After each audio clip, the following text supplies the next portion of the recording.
Oh.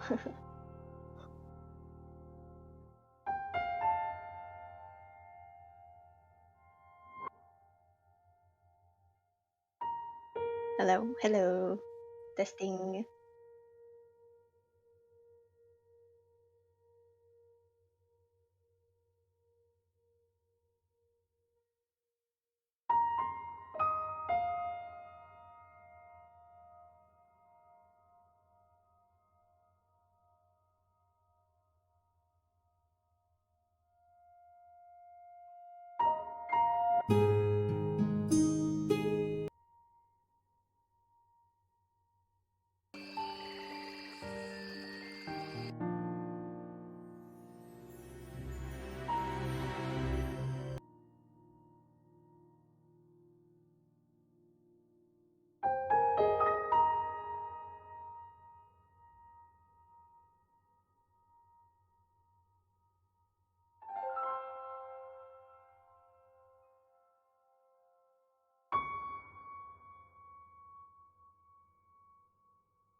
Nearly forgot to unmute myself there. Hello!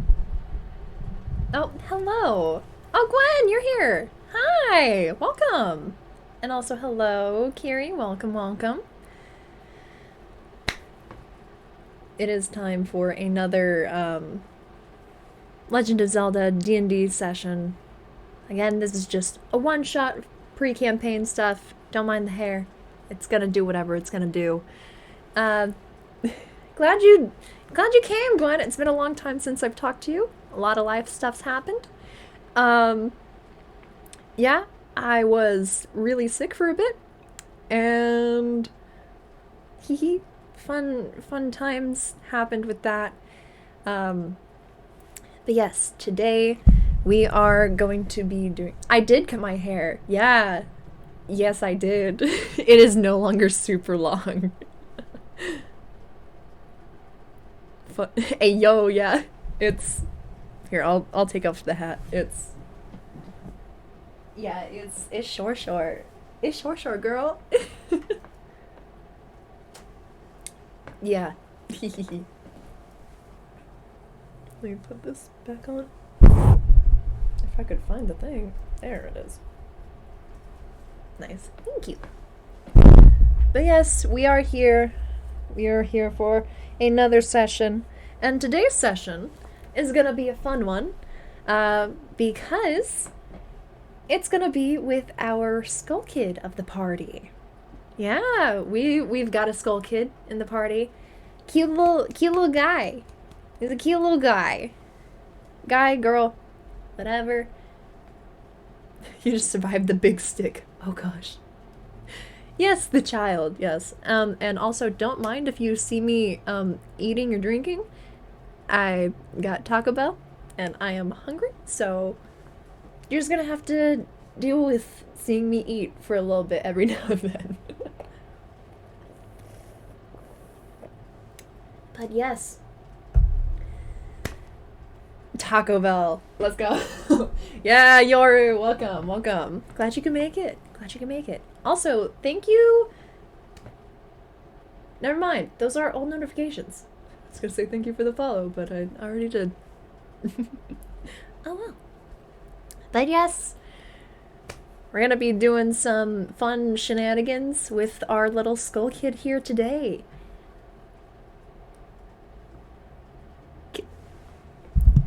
Kiri, what do you mean you've never had Taco Bell before? What do you mean you've never had Taco Bell before? That's not a normal thing to say. Are you serious? You've never had Taco Bell?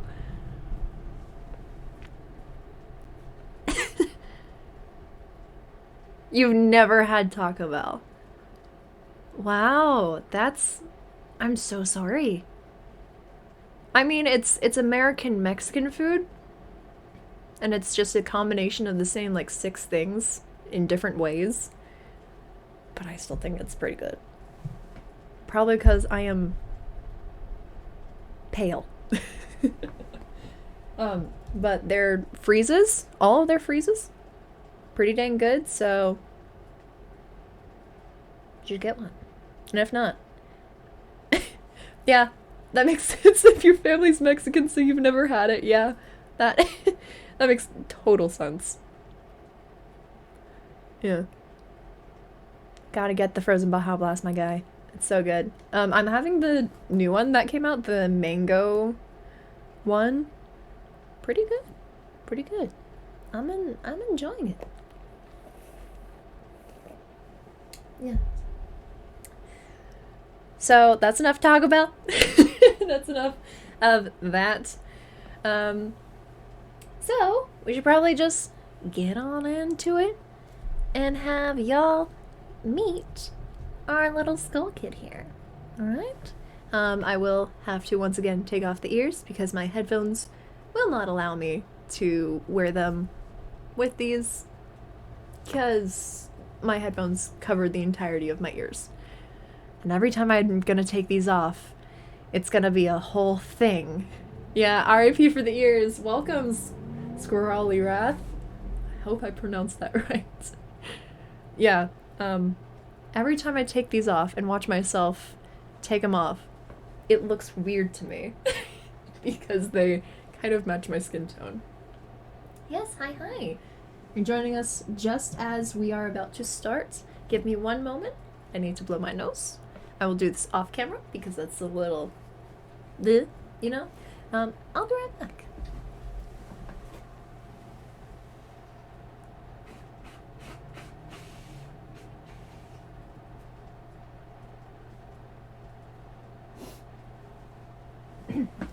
Okay.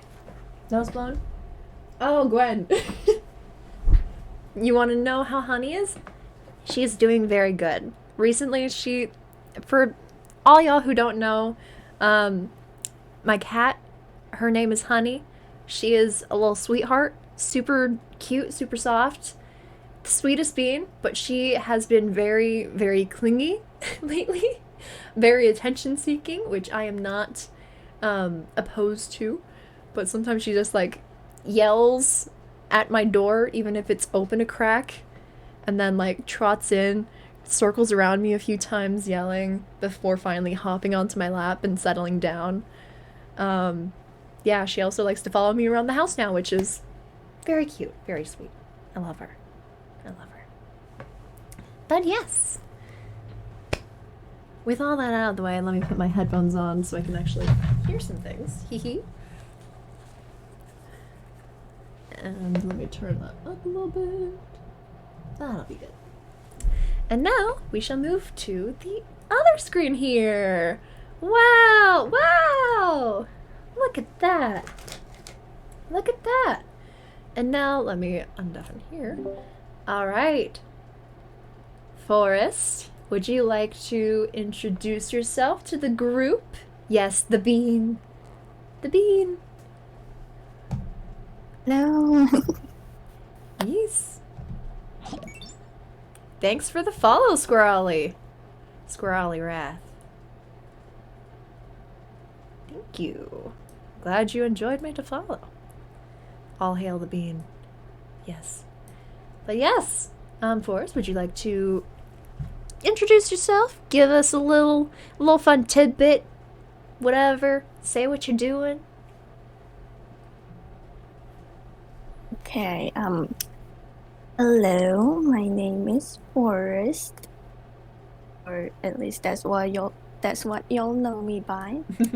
Um, and I don't have any social medias that I can plug, so I will just say that I have two kittens. Kind of. Cool. Any fun facts? Hmm. It's a fun fact. Let's see. I don't know. I woke up too early for this. You really did. You did not have to wake up Yes, at I 6 did. a.m. for this. You really did not have to. No, I didn't. But like my body said, no, we gotta preparate. Yep. Ah, that's funny. All right. They are kind. Yes. Okay. So, without a further ado, I suppose we shall begin. Let me just start this up real quick. A little bit of magical music going on here as background.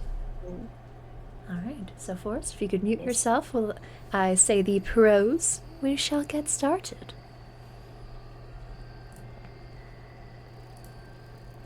Okay, cool. In a quiet little corner of Hyrule, within the Lost Woods, there's a small village filled with happy, playful skull kids. Hearing such a thing, one would first think that would be a terrifying thing, thinking of the villains heard from tales of old, who wreaked havoc upon the lands of Hyrule.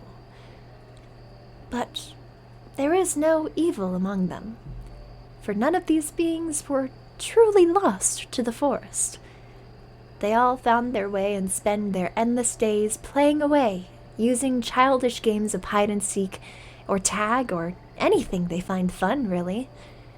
And in this village, hidden away in the trees, lives a particularly lively skull kid with a knack for making things. You can unmute yourself again, Forrest. That was all the little pros that I had for today. Alright. So, you are at home, just chilling, doing whatever you do. Would you like to describe what Latho may be doing at this moment in their home?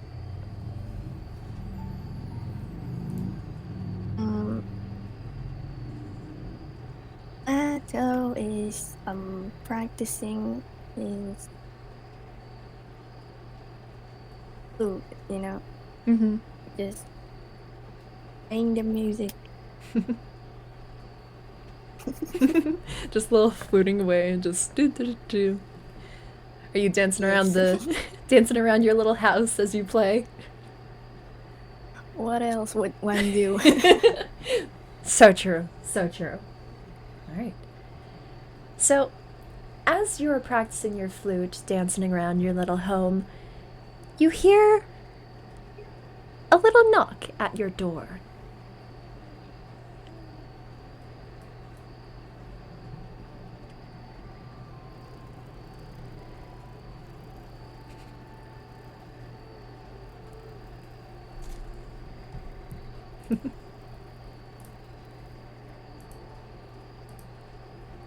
Who is it? You hear a almost feminine voice call out, "Come on, Latho! It's Shishi! Or Shisi, sorry. My bad, I cannot pronounce the names I made up." She says, also, that was the wrong voice for that, hold on. Let's see. "Come on, Latho! It's Shisi! I'm out here with, Toku and Bordy. Come on, we got some fun stuff to tell you about."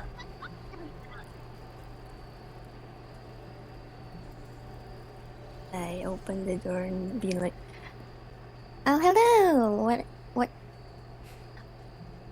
is it today?" As you open the door, you see, 3 other skull kids standing out there. The one who you recognize, well, you recognize all of them, but the one who spoke, Shisi, she's wearing a big red hat similar to your own, matching the red ponytail maple leaf hair that she has as well. And as you look across, you also see Toku, who has a more yellow hat. No leaves for hair with him at all. And then Bordy, who's a little bit shorter than all of you, but also a little bit rounder. And his hat is more of a dark green color, and he's got similarly short hair like yours, and instead of the almost maple leaf-esque hair that you have, he has more just normal, round, almost cylindrical leaves. Not cylindrical, oval. I don't know shapes. And they're all smiling at you and are all looking a bit excited. And Shisi says, "Hold on. This music is a little too intense right now. Let me find some more normal music here. Give me 1 moment. No, that's not it. Sure. That'll do. Nope. Clicking all the wrong things here. Now Latho will battle them. No! Latho, they're your friend! No! Alright, let me just clear this real quick.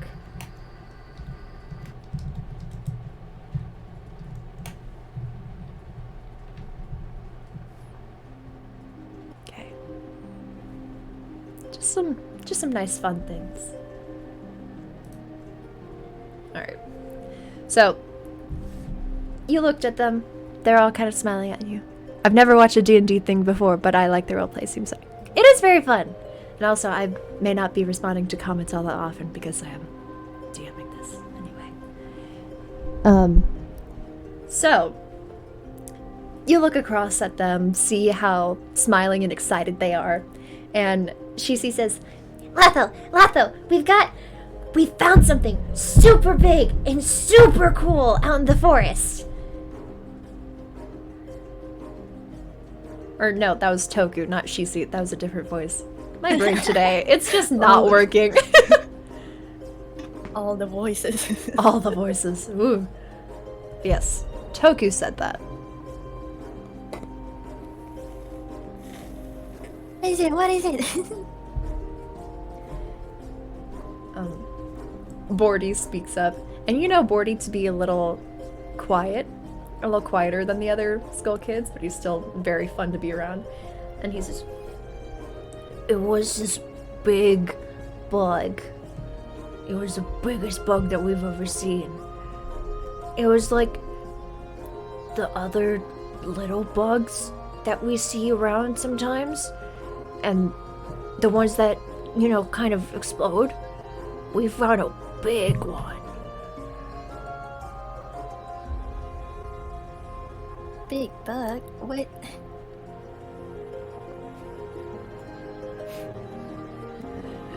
And Shisu speaks up again. She's like, yeah, it's this big bug that we found off to the other side of the forest when we were exploring, and it was so big, like it was bigger than your house.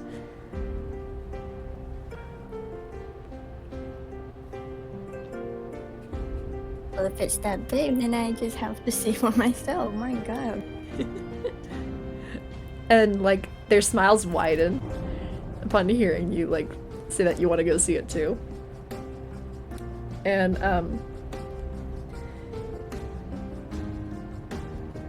they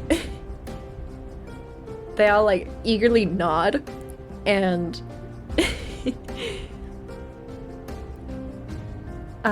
Shisu and Toku each take one of your hands and start pulling you out of your house. And They're like, come on, let's go. Okay. so they start pulling you along,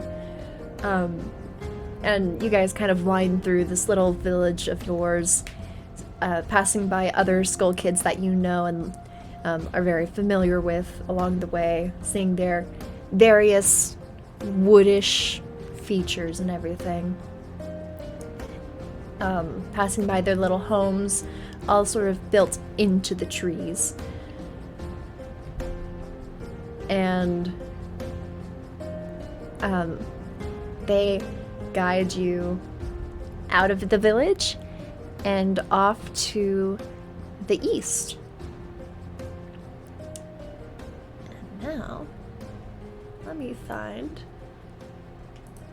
a little bit more nonchalant music here. What's this one?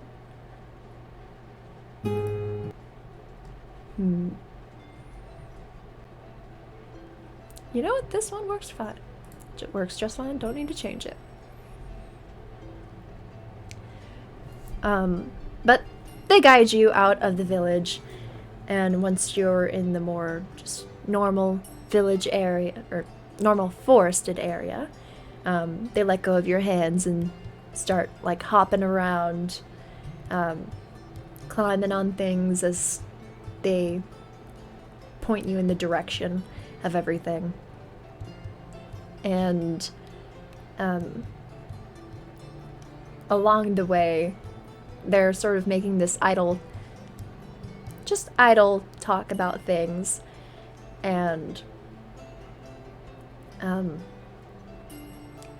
Shisu says, You know, as we were going through the forest and exploring, we found not only the big bug, but also like one of those little things that are like tiny walking trees.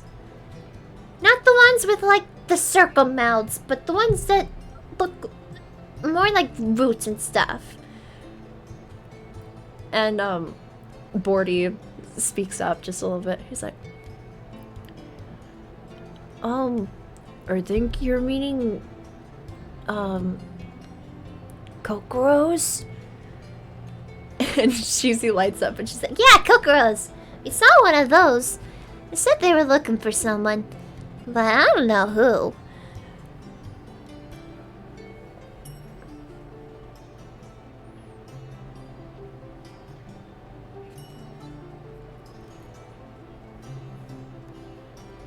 Girls do be vibing. They do be vibing. They do be vibing. Toku says, Yeah, they do be vibing. They do. Have you ever seen one of the Kokoros shake the things and they rattle? Those are pretty funny. Whereas they're funny things. Even the name is funny. Shishi laughs and she's like, Yeah, Kokoro, Kokoro, Kokoros. I like saying the name Kokoro. And you guys continue this sort of lighthearted talk, chit chat, chatter. As you're just going through the woods, and I would like you to roll me. Let's say perception, which is just going to be a flat roll for you.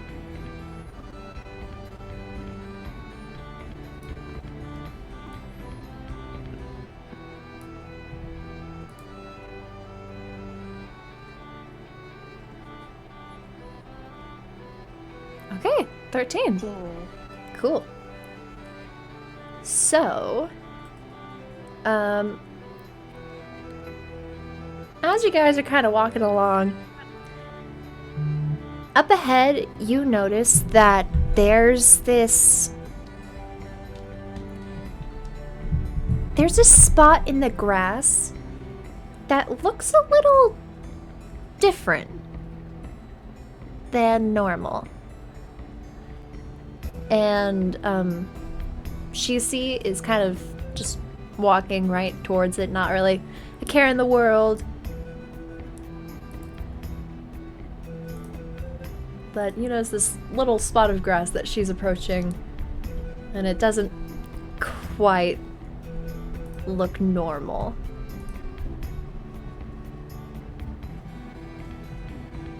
Can I go and inspect it or something?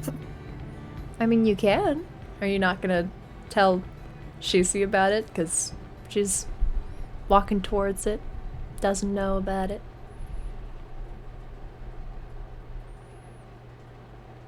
I call out to Shishi like, wait, hold on, there's something weird here. She stops and turns around to look back at you, and she gives you a look that's like a little bit amused. She's like, weird? What do you mean weird? Just the forest.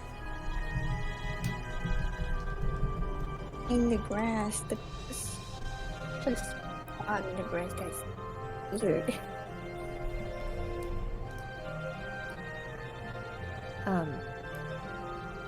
She like kind of cocks her head at you and like puts her hands behind her back, kind of rocking back and forth from like her toes to her heels, and she's like, The grass is weird? Why are you looking at the grass? and so you're like making your way past her to sort of inspect the grass. And as you do so, let me just change the music here. I need you to make a dexterity saving throw. Oh, okay.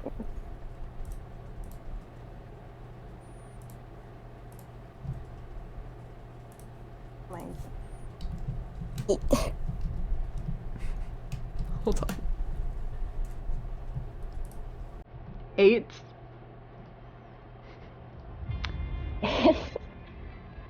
As you approach this little spot of grass, as soon as you're within 5 feet of it, a snake-like plant with a big head, no eyes, just a big mouth with sharp teeth, snakes up from the little patch of grass and immediately lunges at you with its teeth. And with only an 8, let me just roll a thing here really quick, just to see. Just to see if it You're lucky. You manage to duck out of the way, like dodge rolling to the side, just as it tries to... Sorry, this is the wrong music once more. I am not organized today. I am sorry.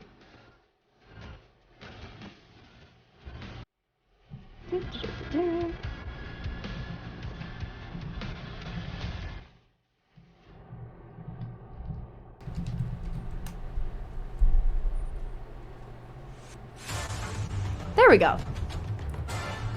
So, it immediately goes and tries to snap at you, biting at you with its large mouth that's much bigger than the size of your head.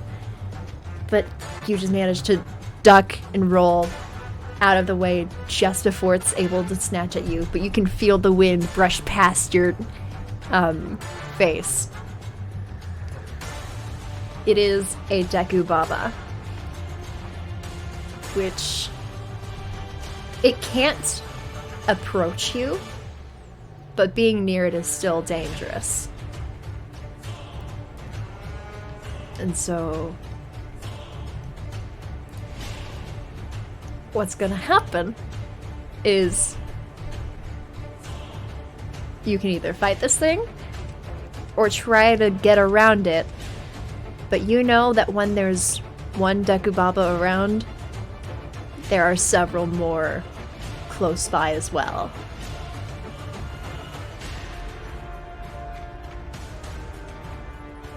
Oh no. Oh no. And upon seeing you like duck and roll out of the way and seeing this Deku Baba like kind of going up and sort of bobbing back and forth, waiting for someone to get close enough to it again, the three other Skull Kids that were with you are scared. And they're like frightened. And are like backed away a bit. And they're all like, oh no. This is a scary thing. What are you gonna do?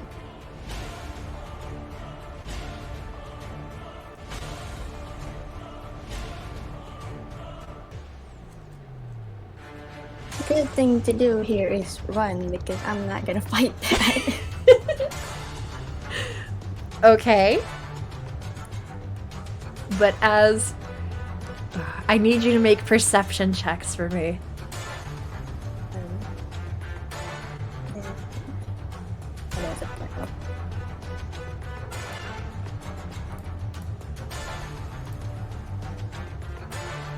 $19!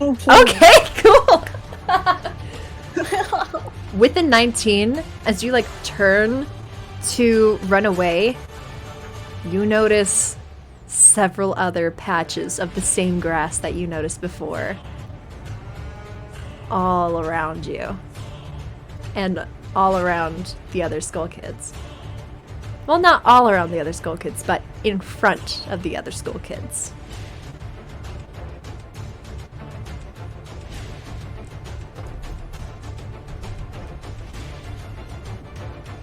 Is there a way to just, I don't know, walk around it? Run around it, not walk? There is, but I would have you make, I'd say, an acrobatics roll. And from your sight with all this, you can see that there's at least 10. They're all fairly close together, but you will have to do some funky forest child flips and stuff to safely get around it. So I will have you make an acrobatics roll. And I will ask, which way are you going? Are you going back towards the other Skull Kids? Or are you gonna press onward to go see that giant bug they really wanted you to see? Because the other kids can run away just fine, they won't be in any danger. It's just you, because you ran up towards that suspicious patch of grass.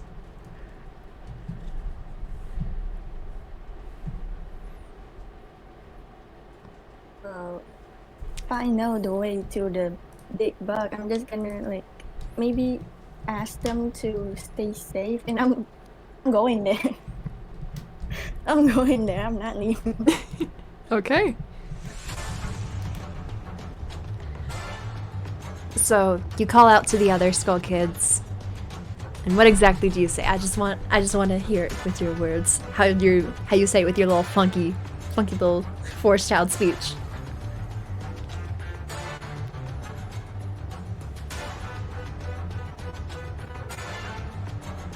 There's the big bug there, right? Like ahead there. Yeah, it's past the bunch of fruit trees that you know, and it's kind of in a cave thing. But yeah, it's a ways up there.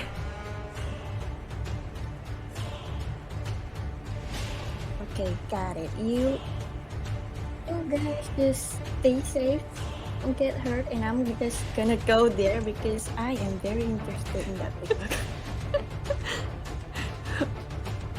They all sort of like smile, and they all wave at you, and they're like, Okay, well, we'll see you back home later then. Bye! Be safe! Take care! and then they're all like sort of waving and calling goodbye to you as they walk away. But you do see that Bordy takes a little bit longer to turn away and leave. Like he's hesitant to let you go alone. But he's also too scared to actually follow.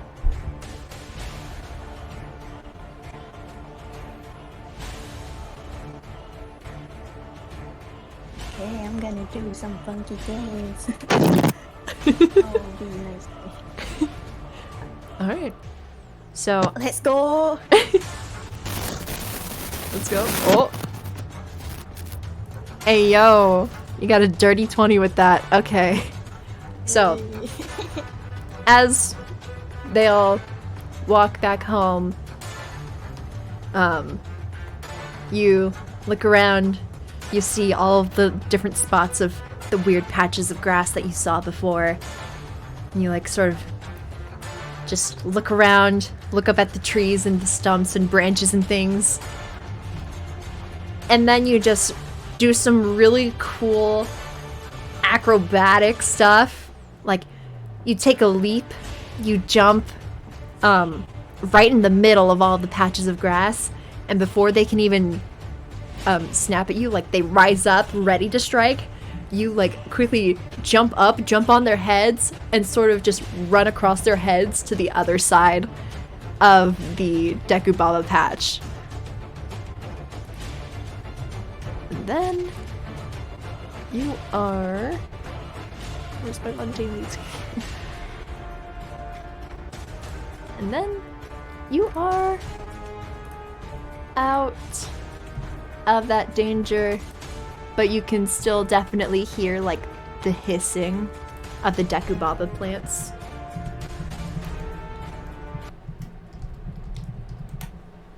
Behind you. And you are once again in the serene forest, but you are now alone.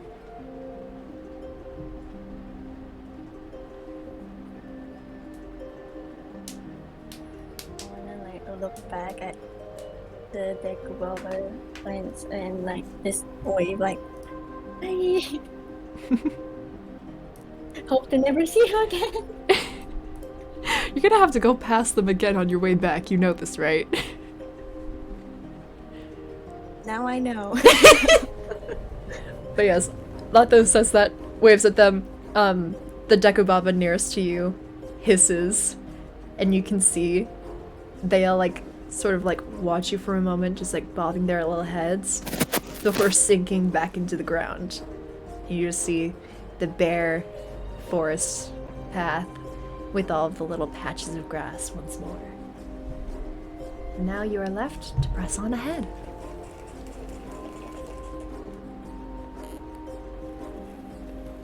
Now where is this big bug?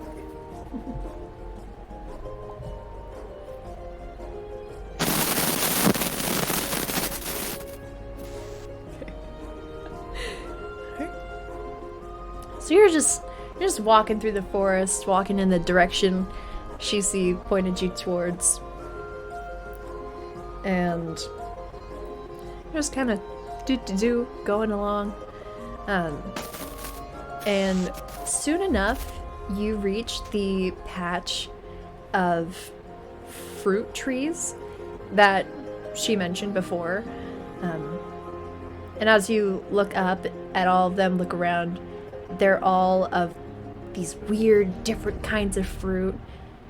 Some of them you've never seen before because you don't really go over here during the season that much.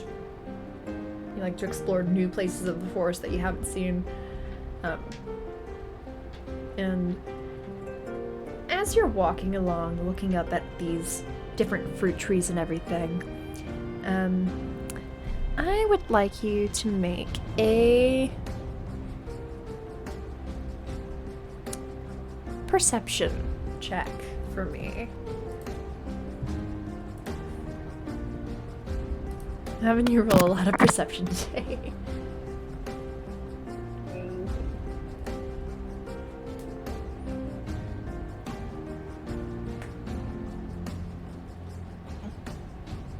Eight.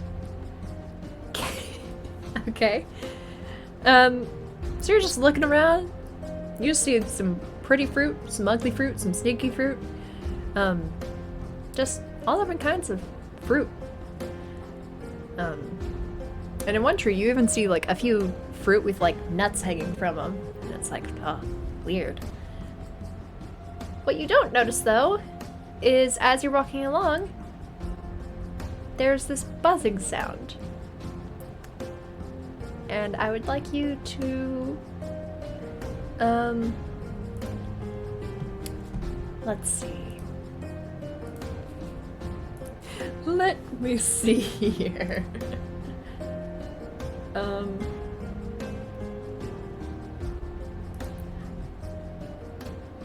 I would like you to, this would load really quick.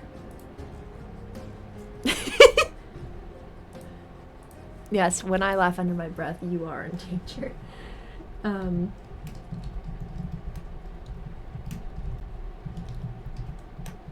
I'd like you to roll initiative for me. And, well, before initiative, I'd like you to roll just some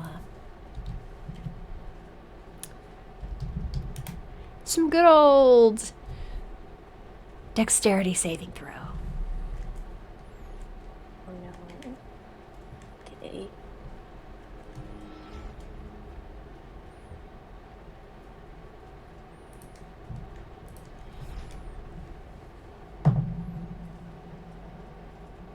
That is not good enough. No, it is not. So as you're distracted by all these fruits and nuts and stuff hanging above the trees, there's this buzzing that is coming up from behind you, and it, there's this piercing feeling right in your back, and you're, let's see. Okay. What's the damage die on this? No damage. Let me just, okay, so it's 1d4. You're hit with 2 points of damage. And as you sort of stumble forward after getting this like really sharp pain in your back, you turn and look around and see a bunch of Deku hornets right behind you. And Gwen, Latho has 10 HP total right now. So 2 is a fifth of their HP.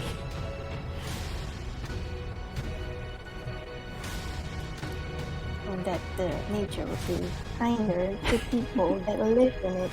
But now, apparently, Merlina!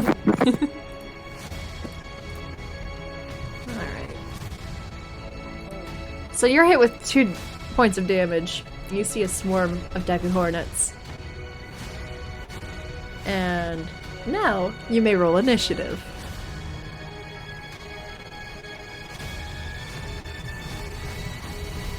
that was a 10. A 10? Okay.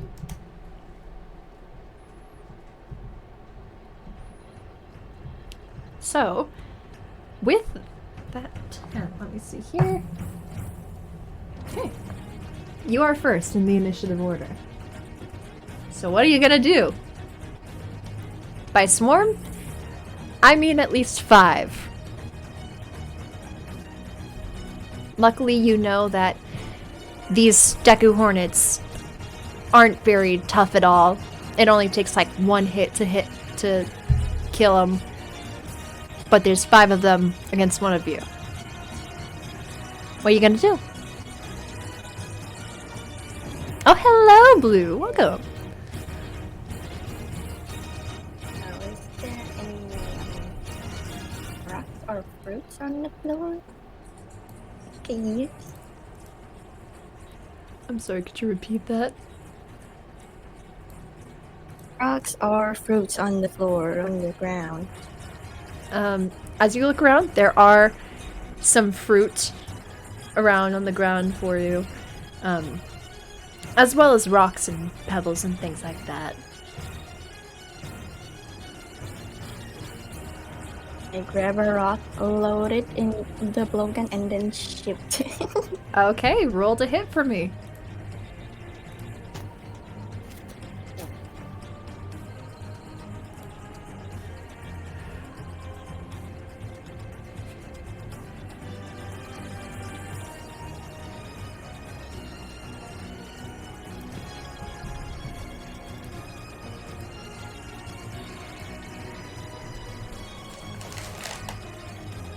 Okay, so that's a 10. You shoot at one of these hornets with your blowgun.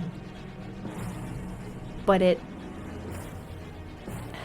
does a little like sort of figure 8 motion in the air and is able to dodge out of the way. Now another one of these Deku Hornets is gonna try to hit you. Misses. So, okay. So a few of them try to swoop down and attack you, trying to sting you with their very sharp stingers, as you felt before. But they all sort of...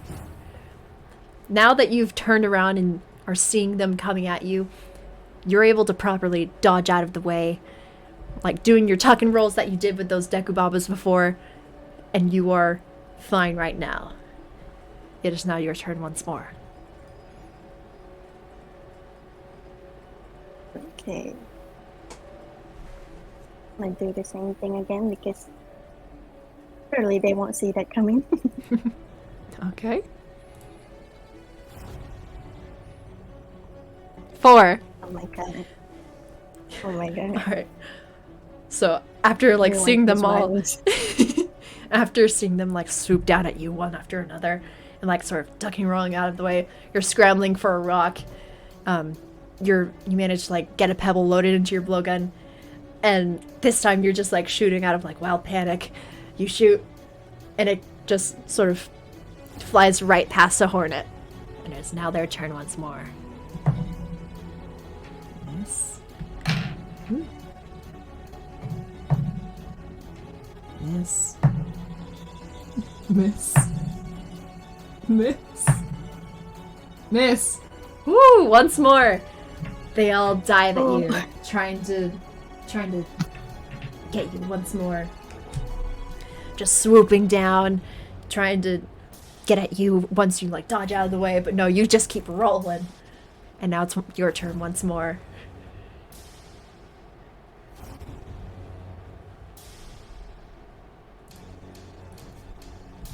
Can I try to climb a tree, specifically the nut tree?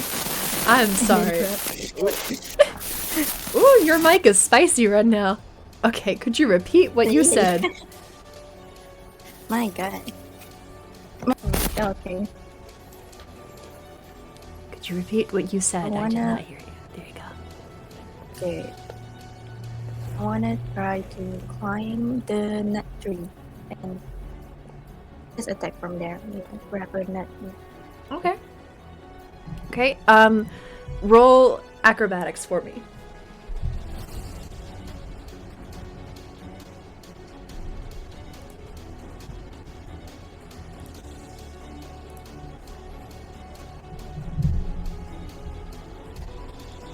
$18.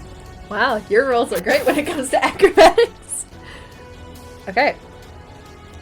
So, after rolling out of the way, you roll right under this nut tree that you see. You just like kind of hurriedly glance around at all the hornets before climbing it and perching yourself up in one of the branches that has a bunch of like surrounding fruit with nuts on them, so that you have ample ammo. And now I need you to make your attack roll.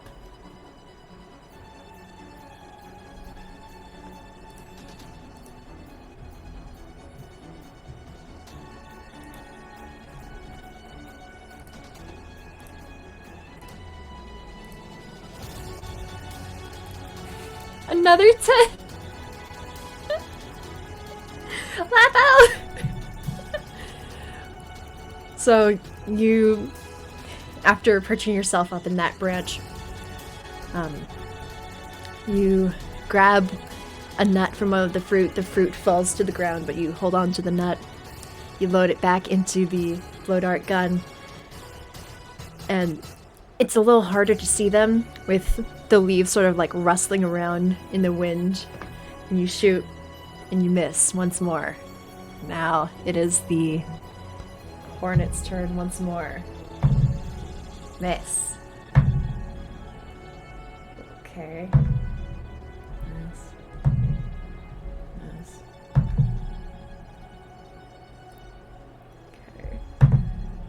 Okay. So two of the hornets come just whizzing by you in the branches trying to attack you. And then one of them, after the two whiz by, the leaves clear and the hornet sees you just straight on. And it goes and stings you right in the chest with a stinger. And yes, Squirrely Wrath, it was a nat 20. So this is gonna be 6 damage. My god, he is dying. You're left with 2 HP. Yep. Gotta get creative here. So, you're stung in the chest, sort of pinned back against the trunk of the tree before it retracts and starts buzzing around with the others once more. And it is now your turn.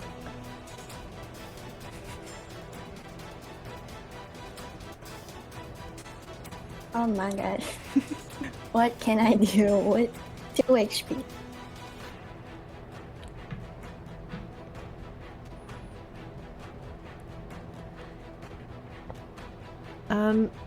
I need you to roll perception for me really quick. Okay.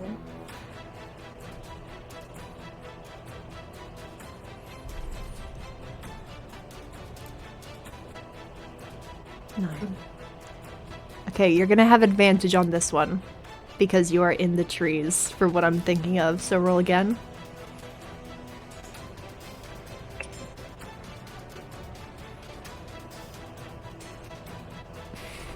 That is worse. Okay.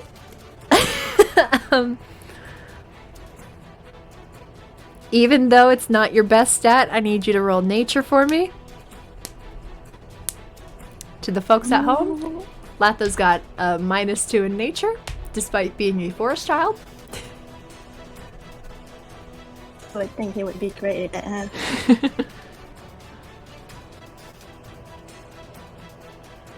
Six. Okay. And now, as a very much last resort, as your DM, I'm gonna have you roll survival. Because this is a live or die situation you're in right now. Didn't even survive the first hour. Please let the Nice. survival roll be good.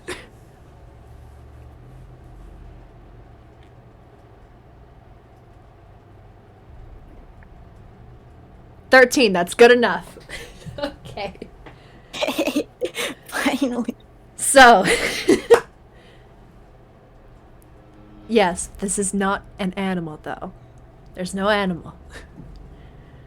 So, in your sort of panic after being sort of stabbed through the chest with this hornet stinger, and then, like, just kind of pinned back against the trunk of this tree that you're in, you look around in a panic, and you see in a tree not too far from there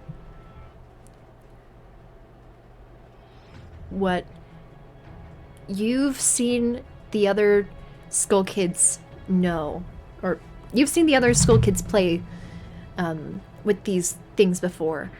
They're round and black, and they have this thick brown stem that's holding them onto the branches of the trees.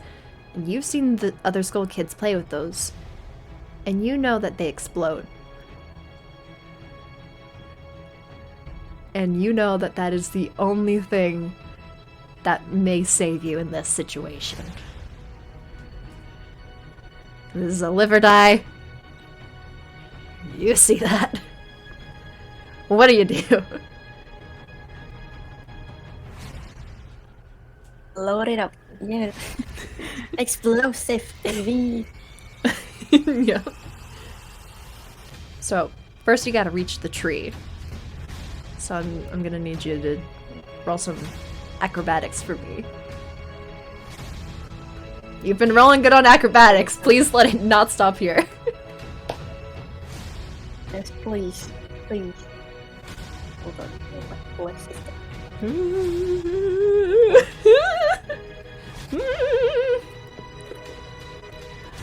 21! Let's go! Woo! Okay, 21. So, you look over, you see the trees, you make the realization. You push yourself up off that trunk onto your feet once more. You run off the branch, you leap, and you step on one of the hornet's heads and propel yourself over to that other tree with the bomb fruit within it. You made it over there successfully onto one of the branches. And there are so many bomb fruits surrounding you in this little hovel that you found yourself in this tree.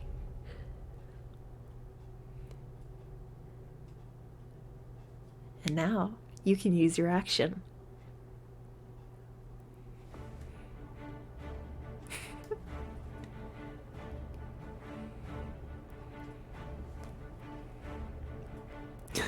Let's see if you roll it. Yeah, that's good.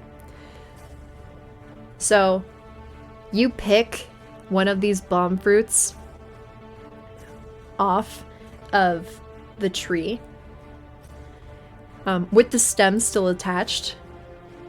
You break the stem off, and you see this sort of puff of smoke, of colored, sort of purplish smoke come out from the portion that you broke the stem off, and you chuck it towards the group of Deku hornets. And it sort of flies in the air for a few moments, and as soon as it gets near a small group of 3 of them out of the 5, it explodes, sending fruit chunks everywhere, and it knocks those 3 hornets away from each other out of the air, hitting trees and falling to the ground dead. There are 2 hornets remaining.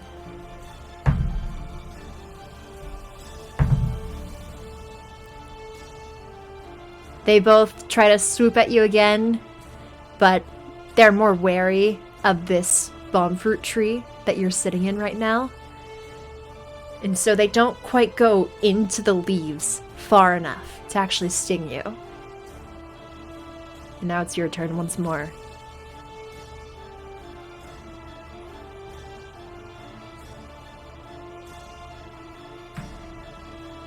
Bomb fruit coming up. Alright. Ooh, that's no. not good enough.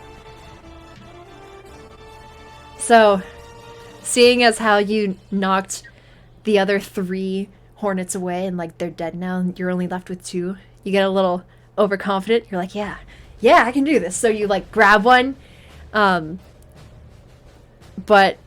as you grab it, the stem snaps off with it. And so you're kind of like in a short little panic before just kind of hurriedly tossing it away from yourself.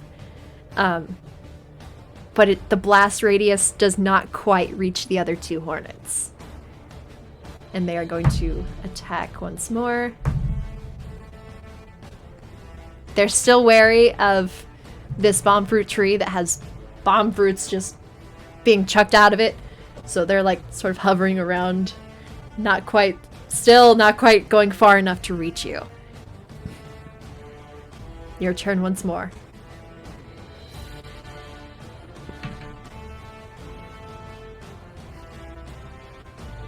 I try to. The ones that did hit is still there, like in underground.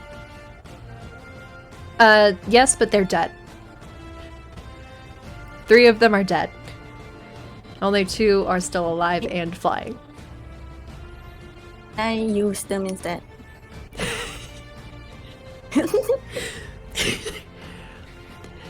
You're wanting to use the dead hornet bodies as ammo? Yes. Okay, but you're gonna have to climb out of the tree. So, Shit. You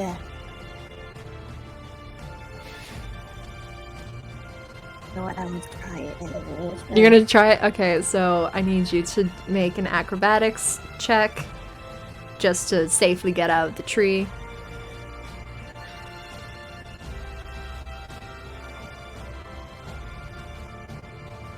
Yeah, you safely get down out of the tree, but you're still like a little wary of the 2 flying hornets. And you duck down and sort of skitter over to the nearest hornet body. And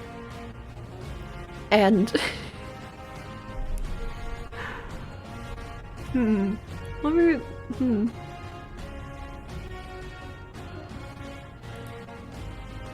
what would I even make you roll for that? I guess roll sleight of hand to see how well you butcher this Deku Hornet for its stinger to use as ammo.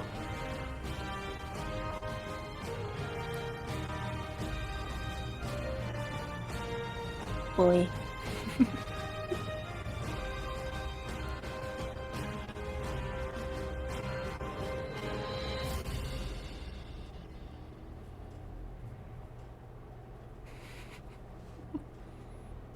$18, yeah. So you take out the little chisel that you have from your little woodworking kit, and you perfectly place it right in between the stinger and its thorax. And you take out your tiny little hammer, and you just one fell smack against the chisel, breaks off the stinger, and now you have the stinger to use as ammo.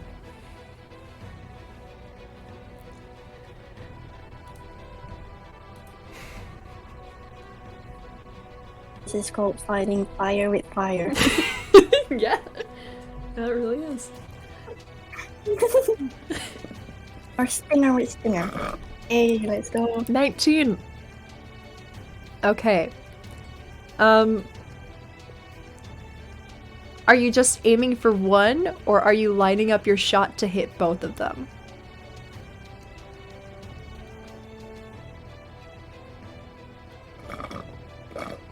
I'm gonna try to hit 2 of them, but like Okay. at least make sure that I will hit one. Yeah. So with the 19, what happens is you load the stinger into your blowgun. You sort of like lean so that you have a direct shot on one and that the other is behind it. And you give it like one big blow with your blowgun.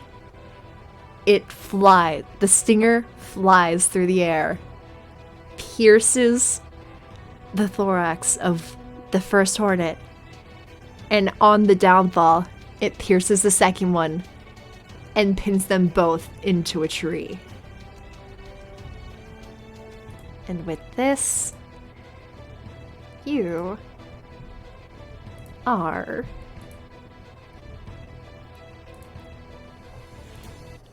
if this would let me do this.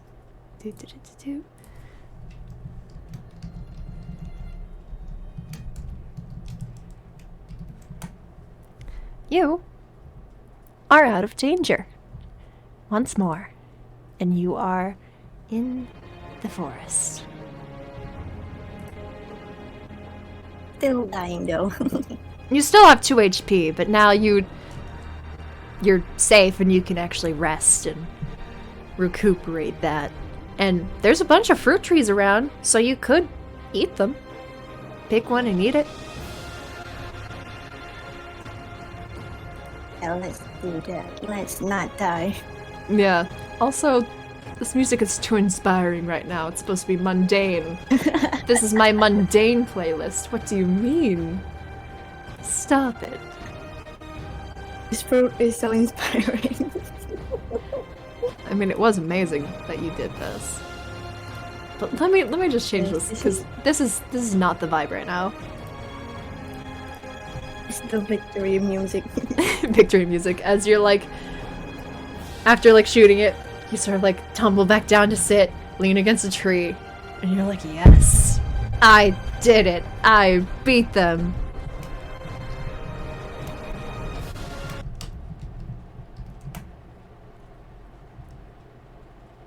There we go. Sorry for all the music mishaps, y'all. 'Cause, it's just there's a lot of tracks I gotta keep track of, so we're having a time. We're having a time here. So yeah, now you're alone, Well, apparently, resting, and there are a bunch of fruit trees around that you could possibly eat from and regain HP. And I will say, the bomb fruit, though it can explode, it can also be eaten. Just to let you know.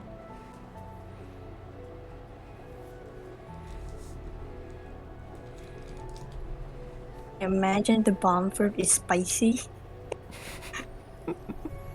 There's only one way to find out. You've only ever seen the other Skull Kids play and eat with them. I'll take a bite of one, yeah. Okay. So, after your whole like rustling around in the bomb fruit trees, some of the fruit fell, still with their stems attached so they won't explode. So you just kind of lazily reach over, grab one, and then take a bite out of it.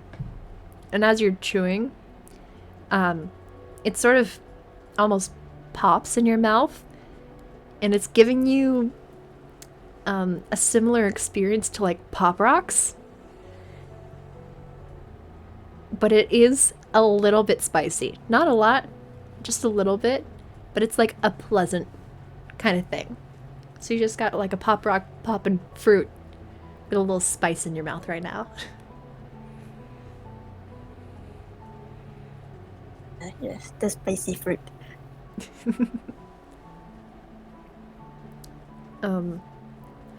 Just roll a flat d20 for me. Just for funsies. Oh no. Just for funsies. I know.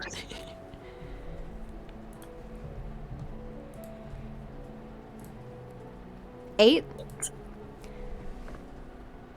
That roll was for your spice tolerance. You did not roll below a 5, so you are not dying. But you're like, ooh, it's a little spicy. Oh, it's true to real life. Yeah. So after resting for a bit, letting some time pass, eating some fruit, your HP is now fully restored because this is just a one-shot and I do not want to kill you. And Imagine now, dying to a one shot. imagine. Totally not what happened to Dan last Yeah, week, almost. Haha. Imagine. You thought that was bad. Yeah. If any of y'all did not see the Flightless and Twin one-shot, go watch it after this. It was fun. But yes. What do you do now after resting and eating your fill of fruit?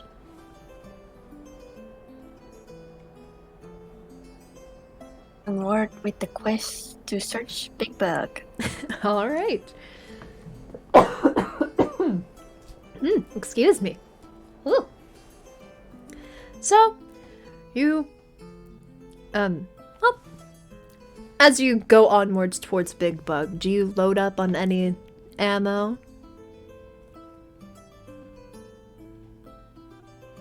I grab a few fruits just in case nature starts to fight me. Okay. Cool.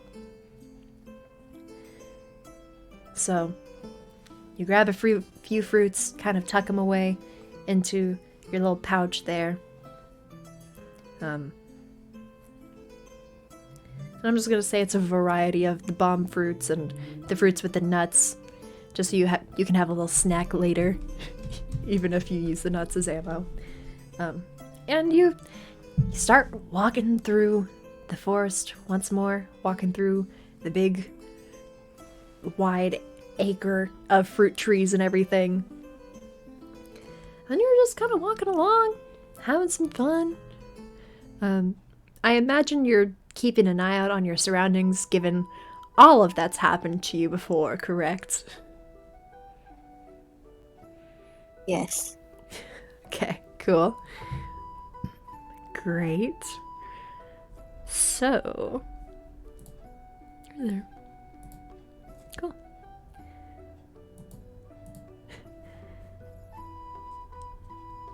So as you're walking, and the fruit trees kind of start to sort of flutter away, meld back in with the normal non-fruit trees of the Lost Woods and everything. You're just walking along. Things are kind of quiet, but not a bad quiet. Just normal quiet. Do. Walking along. And as you're walking along, keeping an eye out on things, I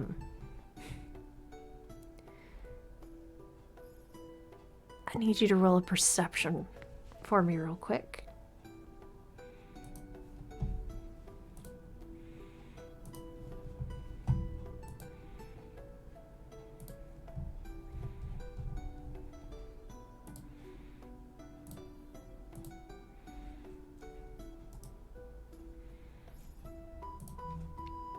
Twelve. Okay. That's good enough. That's good enough. Let me see here.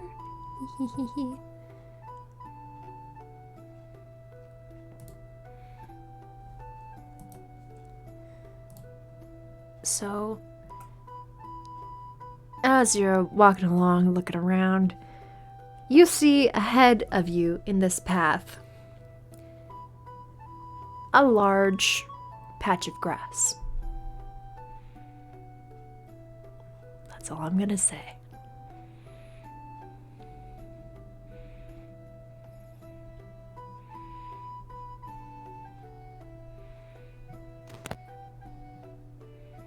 So there's a patch of grass. Just a large patch of grass. And to you, looks like any other normal patch of grass that there would be in a forest, you know?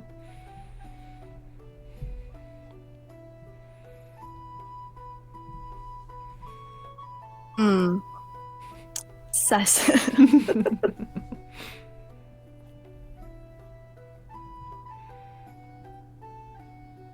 There's trust issue with grass now. Great. You're in a forest. There's grass. There's gonna be grass everywhere. There's also a monster, as we see before. Yeah, but those were small, weird patches of grass. This is a patch of grass. It's not the weird patch of grass. It's just a patch of grass. That's what I'm saying. With your 12. My 12.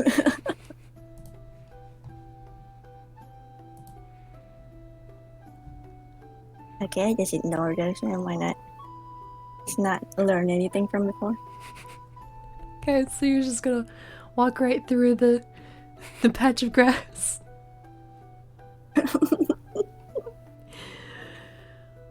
Okay.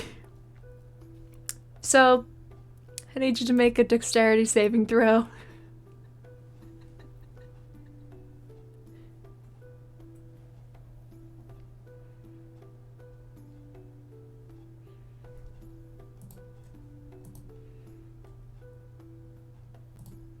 Team. 18. Good job. So, let me just have a little music change really quick. There's gonna be a lot of music changes. I'm sorry. Stay with me here. Stay with me. Stay with me.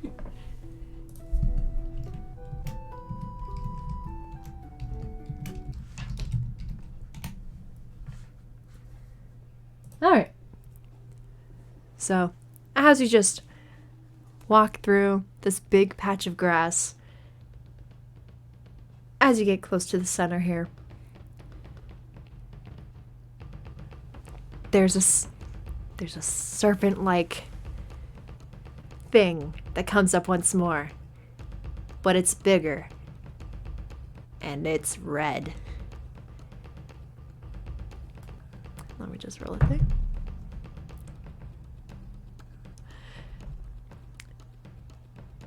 And as you see this thing come up, your instincts immediately kick in from before.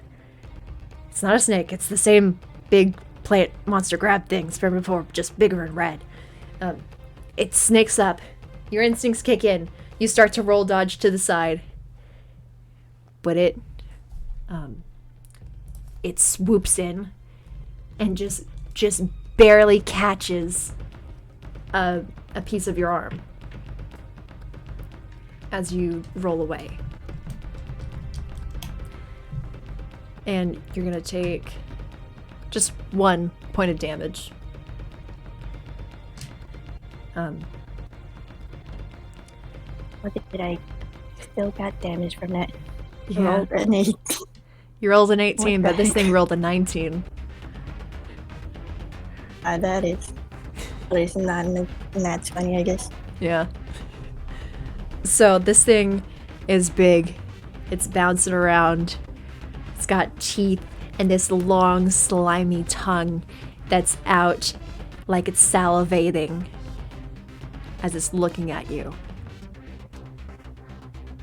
What are you gonna do?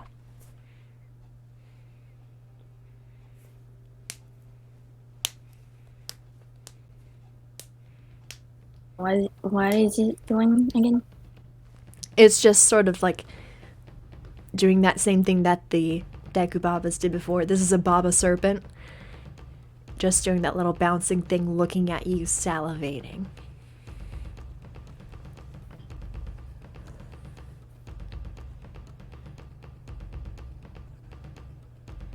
So it's hungry.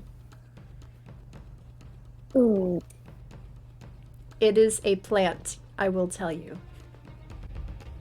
I don't know if fruit is gonna work on a plant. That is food though. So, what are you gonna do? When I bomb it, You're gonna bomb it? of course. Okay. Roll to hit.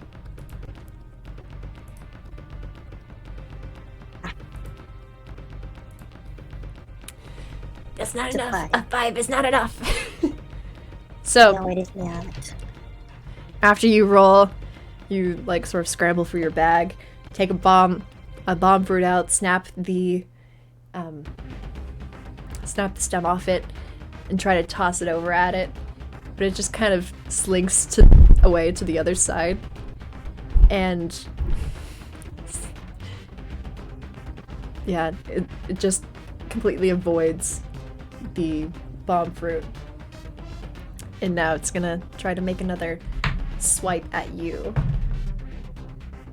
Does not hit though. So it goes to lunge at you, grab at you with its giant mouth. And this thing, the head of this thing, is probably about half of your size. Before, the other ones were just about the size of your head. This is half of you. So it lunges, but you manage to sort of duck out of the way as it retracts back. It's your turn once more.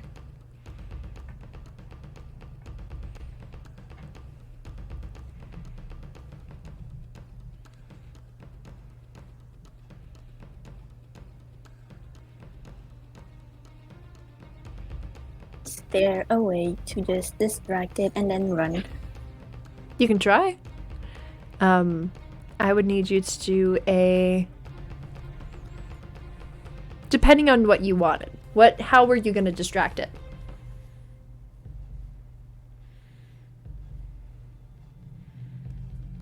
It's a good question. How am I going to distract a serpent thing?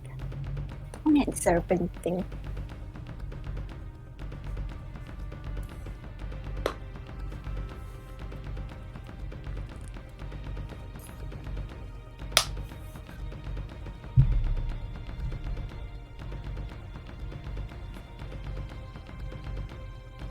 The best time to mind blank. Oh, God. Take stock of what you have. You've got the fruit. You've got your flute. You've got your blowgun. You've got yourself.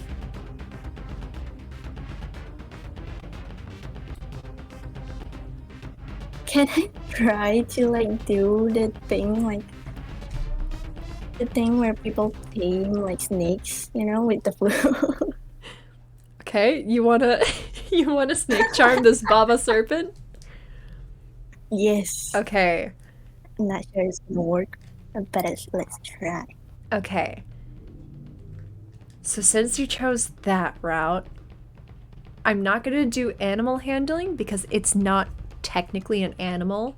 It's still a plant monster. But since you're playing the flute, you're gonna do performance. So, performance check with this. Let's see how well Latho's practice from earlier pays off. This is the one thing I'm good at, please. 23! Woo! 23! So, let me actually look something up real quick. Hold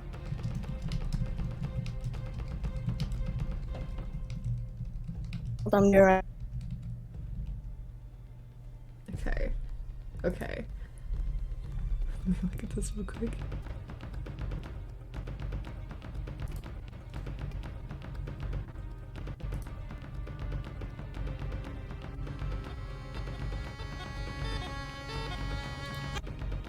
Okay, so let me just change the music one more time here, just so we can get a little bit mood.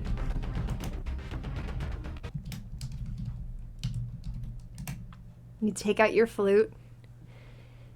You sort of prepare yourself as you're staring down this large Baba serpent here. And you start playing your flute. And as you play, you watch as this Baba serpent starts to slowly bob its head in time with your flute playing. You've got this thing charmed. What are you gonna do now?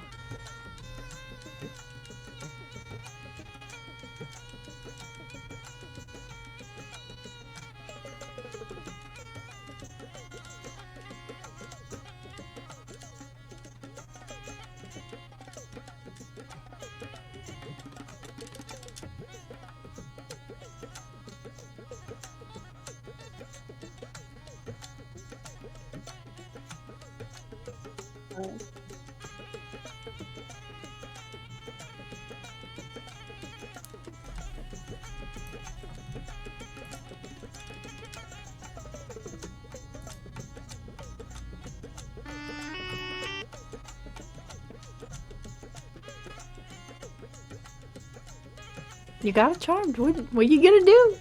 What are you gonna do? It's vibing.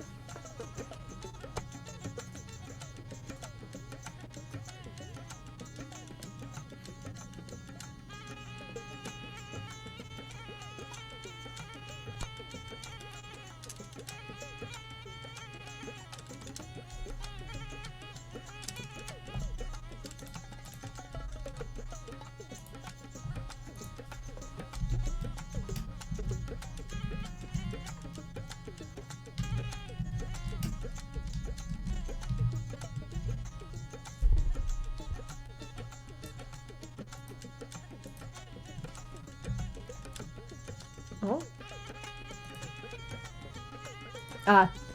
Alright.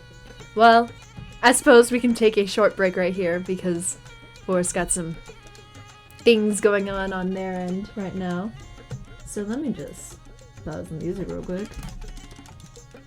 And shift over. Oh, no, I don't need to shift over. Well, yeah. Shift over here. So, y'all. We're at a short little pause time, break time kind of thing here as Forrest takes care of stuff on their end right now. So, I suppose this is a good time for Q&A since we're pausing it right as the snake is charmed and things are gonna go a little funky probably. Break time, woo! So, what's going on with y'all? Got any questions? How you liking this? How you feeling? How you doing? You doing good? I hope so. Let me pull up some just chill vibing music. You want to play? Aw. That's fun. It's awesome. Yay! Yay! Let me pull up this one. Do do do do do do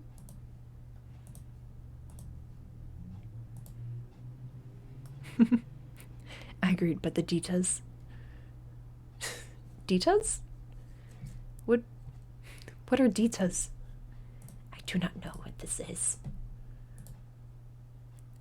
Funky technology and IRL stuff going on. No worries! No worries! You're totally fine, Forrest. Don't worry about it. You are totally fine. We are technically at the halfway point anyway, time-wise, at an hour and a half, so don't worry about it. You're fine. Take your time. We're gonna have a little break time. We'll just chill with some chill Zelda music real quick. And, yeah. Deets. Ah, deets. As in details. I know that lingo at least.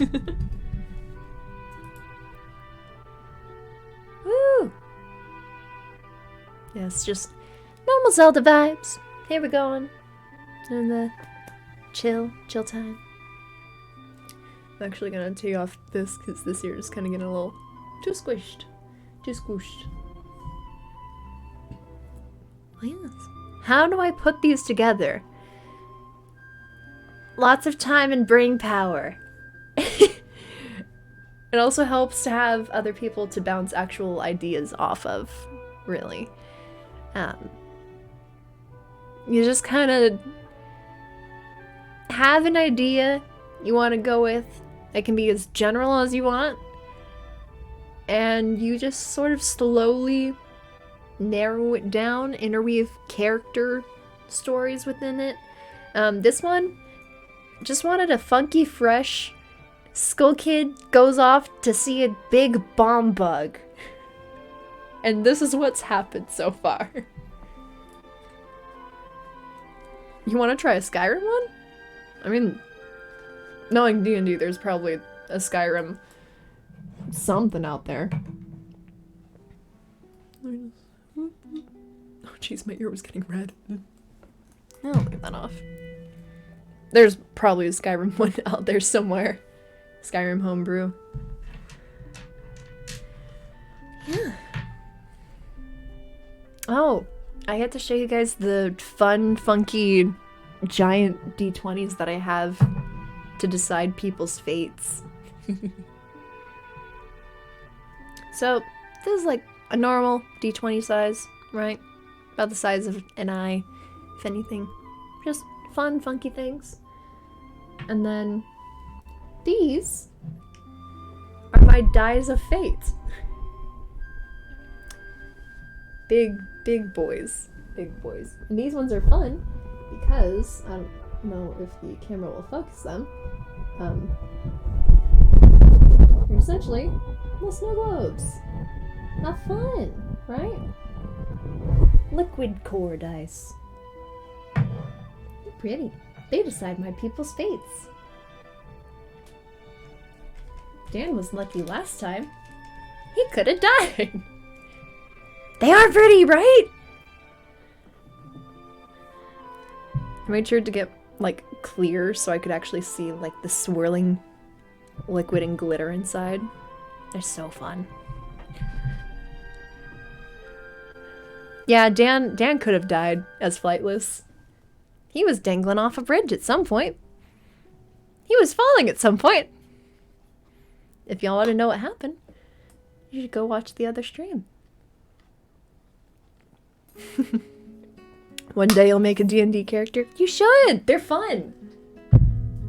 I mean, Blue. You know me. I am the DM of this realm. I may or may not be looking for guest characters. Later on, maybe, perhaps.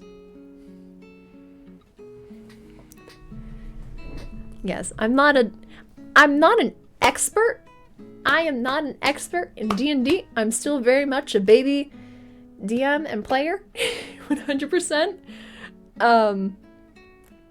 I've done one full one-shot.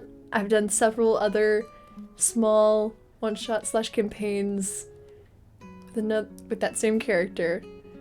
I'm in a bunch of other things right now, as well as running my own thing. It's a lot to take in at first, I will say, as a very much new player. D&D's a lot. It is so much, but it's so fun when you get into it. Yes, please come to me for help, Blue. And Gwen, you call upon me. And here I am. If I answer, who knows? Hey, life's been a lot, y'all. Life's been a lot. But I hope y'all have enjoyed this one shot so far. You'll spam me for an answer. Please don't. Please don't. Yes. Hope y'all have liked this. And if y'all have seen the last stream I did with Dan and Yoru and their 2 birds. I hope you liked that. Go on Etsy and look for Gwen looking dice. Actually, Etsy dice, though nice, can be expensive, I will say. Where I get my dice sets, like my normal dice sets that come with, like all the normal different dice that you would need for playing D&D. I get those on a website, not sponsored by the way, I wish. I get those on a website called D20 Collective. They always have sales and rotate their dice for $5 for a full dice set.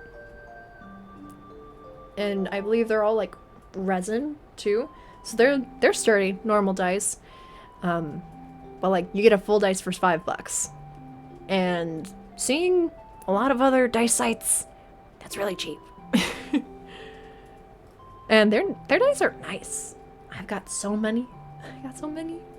And if you're not sure what dice to pick, they also let you choose like give me a random dice set for $5. You can do that too if you're just indecisive. There's that. They also have metal dice and wood dice on there, though they are a little bit more expensive. Not by too much though, if you're willing to get like a good dice set for that stuff. Yeah. And for my 2 big liquid dice that I got right here, my funky fun little guys here, I got these at, I believe the website's called Kraken Dice or something.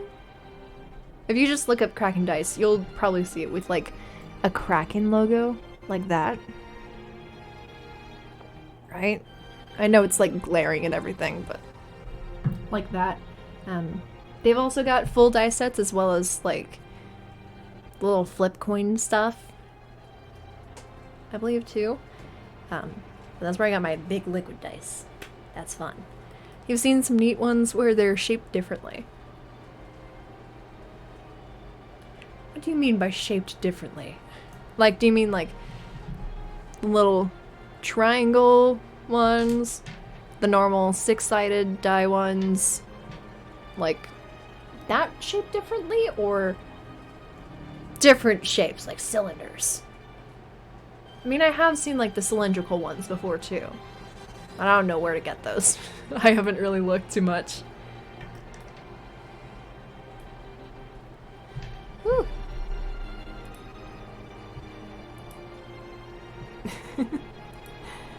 Yeah. Hope y'all have enjoyed my dice talk, by the way. I'm not a connoisseur. This is just what I've found with this stuff. Like, they look like items in a way. I mean, I've seen the ones that come in like little bottles and everything. But I don't... That's funky. Huh. That's weird and funky. Interesting. Okay. And it seems like... Yeah, please find pictures and DM me, because I'm interested. You have piqued my interest, Gwen. You really have. It seems like, though, Forrest is back. So, Forrest. Yeah, you wished you had dice to speak of? Yeah. As soon as I got my first set of dice, it's been difficult to hold myself back from buying more. Let me get my little pointer out here. In this drawer right here, it has 7, 8 different dice sets in it, I think. 9? 7 to 9 right inside. And then there's like 3 on my desk right now. Hehe. Alright, you gotta go. Alright. Bye! Bye, Squirrely Wrath. I believe that's you, Kid, my little goblin. Yes, I recently found this again in my room because I was cleaning up a bit so y'all wouldn't see a mess right back here. And I rediscovered my Dollar Tree bag where I got one of these because I'm like, oh, that'll be fun to have for streams to like point at stuff if I have like any graphics on screen or anything. But yeah, point. My little dinosaur light here, love it. My fun, funky clock, great. Me. Yep. And then my little friend here, look at him, he's so cute. And if any of my players upset me, I will turn it around to the other side, where he's a little angry. Anyway. Now I think it is time for all of us to get back to the game and ruin this peaceful music. Alright, let me just change the music here real quick. Alright, you ready, Forrest? You ready? Hello, testing. Yes, we hear you. Okay, you ready? Okay. I'm just gonna clear out that music. And then play. The music is so calming, but halftime is over.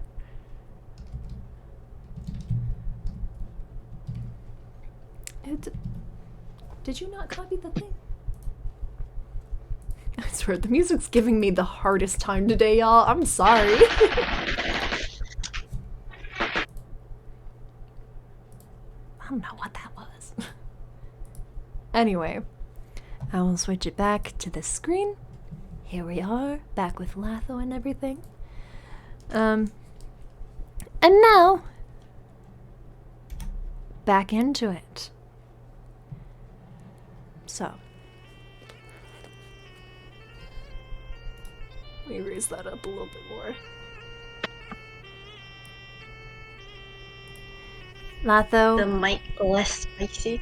Yes, the mic is less spicy, thank you. Okay, good. Okay. That one was apparently a bit too spicy. Yeah. So Latho has the flute out and is playing, and this Baba serpent is bobbing its head to the music. What do you do now that it is charmed?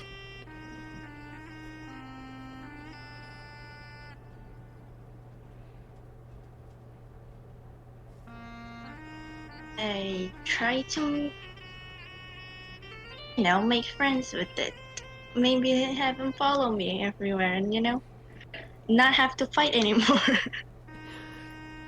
Okay.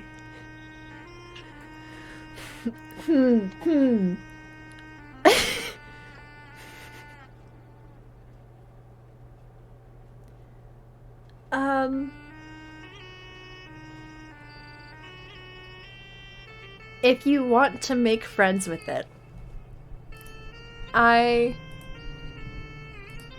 need you to roll persuasion really quick.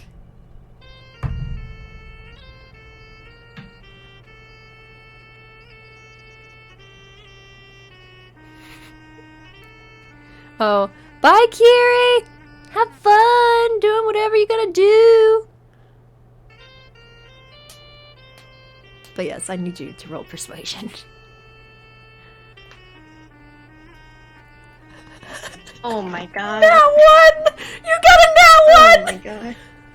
If you rolled anything, die. if you rolled anything but a nat 1, you would have made friends with it. Because I rolled with disadvantage against becoming friends with you. First roll was a 13. The second one was a 3. If you rolled a 2, you would have had +2 to your persuasion and you would have gotten a 4 and made friends with it. But no, you got a nat 1!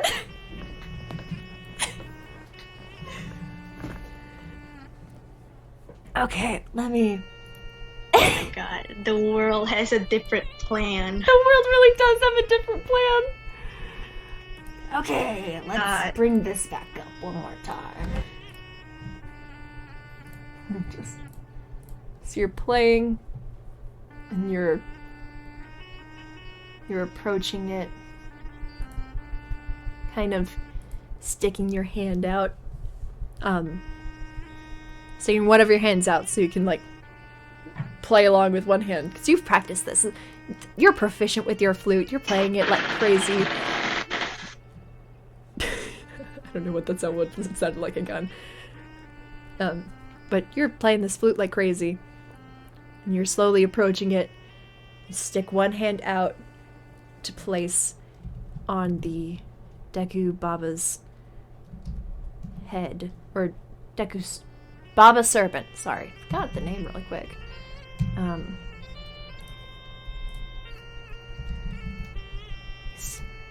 Slowly stop playing to stick your hand out and touch the Baba Serpent's sort of snout, in a way.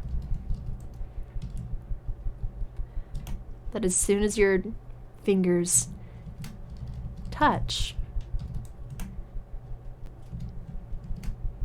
the sort of scaly, leaf-like snout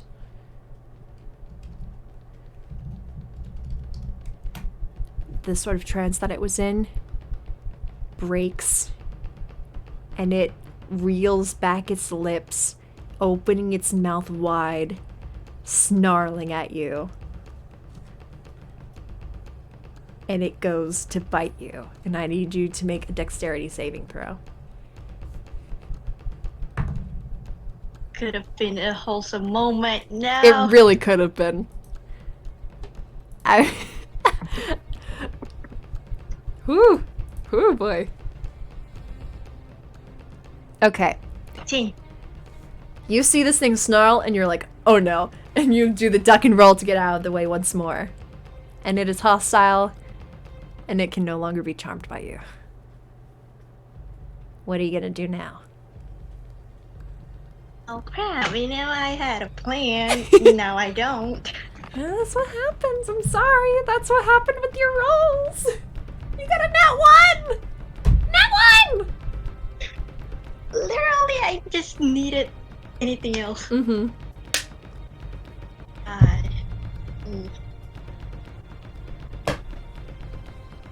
Okay, oh my god, what do I have now?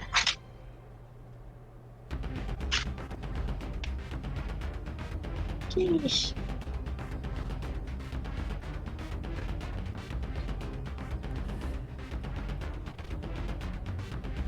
Oh.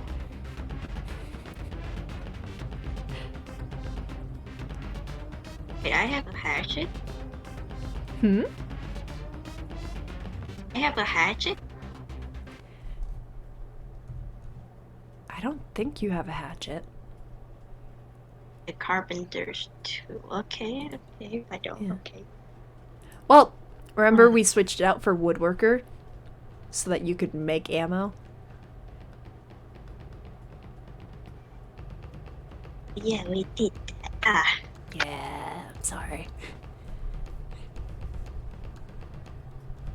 And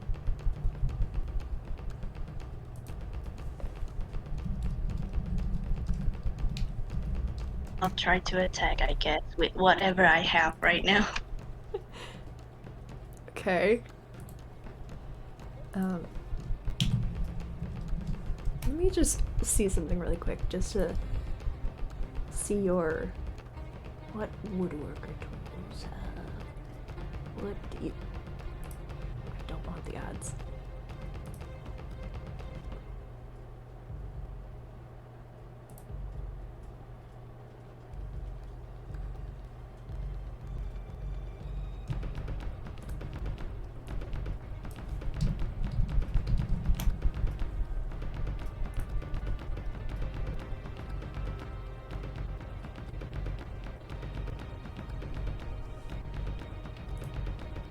That doesn't help me at all.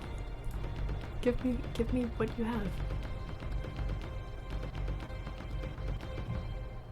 So you've got Oh, okay. You've got a knife. I got a knife. Yeah, that's part of your woodworker's tools.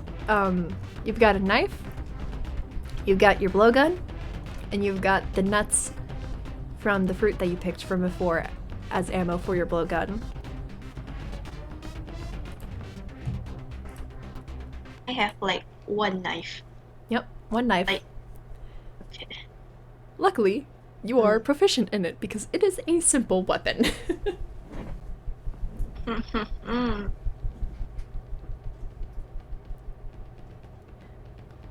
I don't know if I should blow gun it or knife it. Okay. It's all up to you. Or both. I will not let you dual wield the knife and the blowgun. No, it's not dual wielding. If I use the knife as an ammo. You're gonna. Everything is an ammo. I mean, it would be a small knife, so I guess, yeah. If you want to use the knife as the ammo, you can.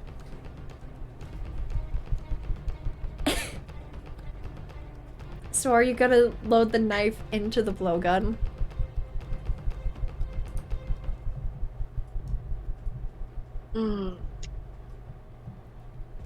I will try, but Okay. yeah, okay. And just for fun, can I ask where you're aiming?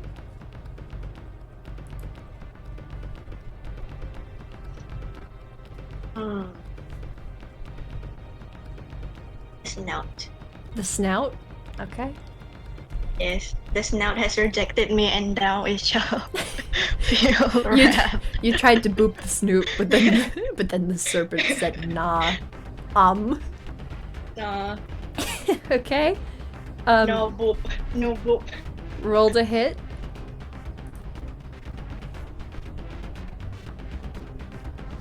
Oh my god, 8. That does not hit. An 8 does not hit. I'm so sorry. So you load your only little knife that you have for your wood carving into your blowgun. And then you aim at the Baba Serpent's snout. You blow it quick. And the knife shoots at it. And falls because you did not have enough breath strength. You underestimated how much breath it would take to shoot this little knife at the Dekubaba. And you shoot it, and it like starts to go towards it, and then it just kind of falls and sinks into the ground. And now it's the Dekubaba's turn. That does not hit. No. Okay. So it's like bombing its head. It tries to like just reach out and like eat ya. But you just duck out of the way just before it like snaps its jaw shut and retracts. And is sort of bobbing and looking at you once more.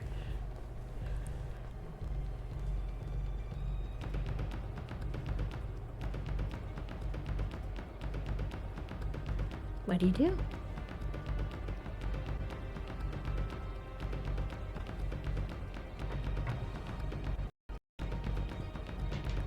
I want to grab the knife again because that's my only knife. I don't want to lose it. Okay. And, So, in grabbing the knife, you will be closer to the Dekubaba.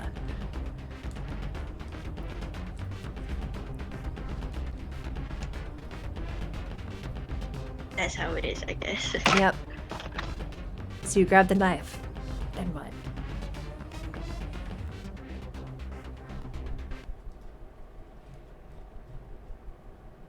Oh, did the music stop? No, it's looped. It'll start back up again soon. There you go. So you grabbed your knife. You're closer to this thing. What do you do? Attack with the bomb fruit instead again. Okay. Roll to hit.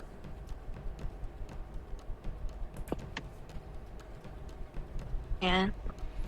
Oh my 2. god, this dice. So you grab the knife, and as you're putting it back into the bag and trying to grab another bomb fruit, you slice off the top of the bomb fruit. It does not ignite, but you think it does when you throw it, but it just kind of goes tumbling.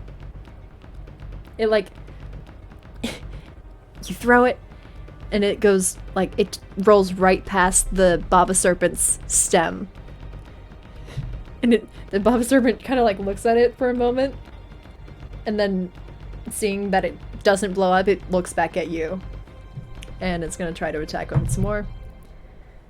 That hits. And what's the damage die with this?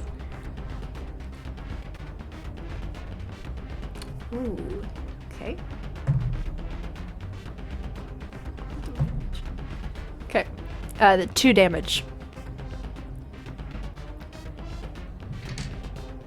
So seeing your little attempt to throw a bomb fruit at it, it reels back, lunges, snaps, grabs onto your shoulder, bites. Managed to shove it off.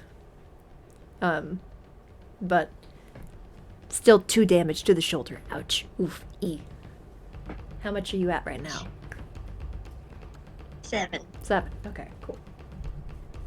Now it's your turn. What do you do? What are you gonna do?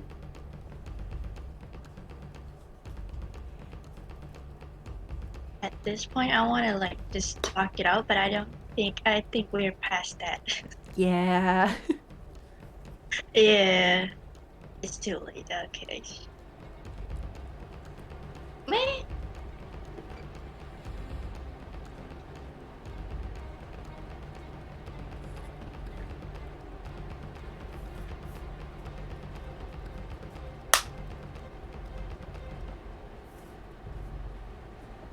And I just run again. You can. You definitely can. It will get an Okay, I attack wanna of... try it. Okay. It will get an attack of opportunity on you as you run past it. Misses. So... Seeing as you're like, oh, this is not gonna go well. I gotta get out of here. You hold on to your bag. You dart past it. It tries to snap at you. Just barely misses. And you're running. But as you're running, you hear these noises behind you. And as you glance backwards, and you see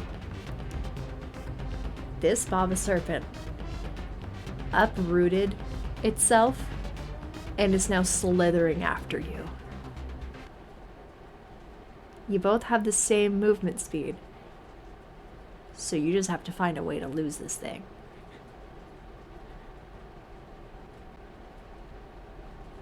Oh, isn't that fun? Mm-hmm. This is a Baba Serpent.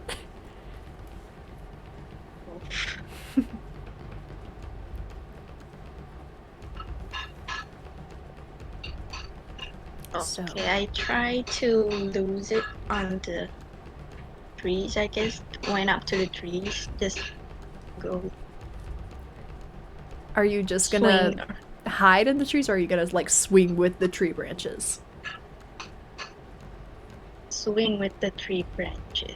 Okay, make an acrobatics check for me.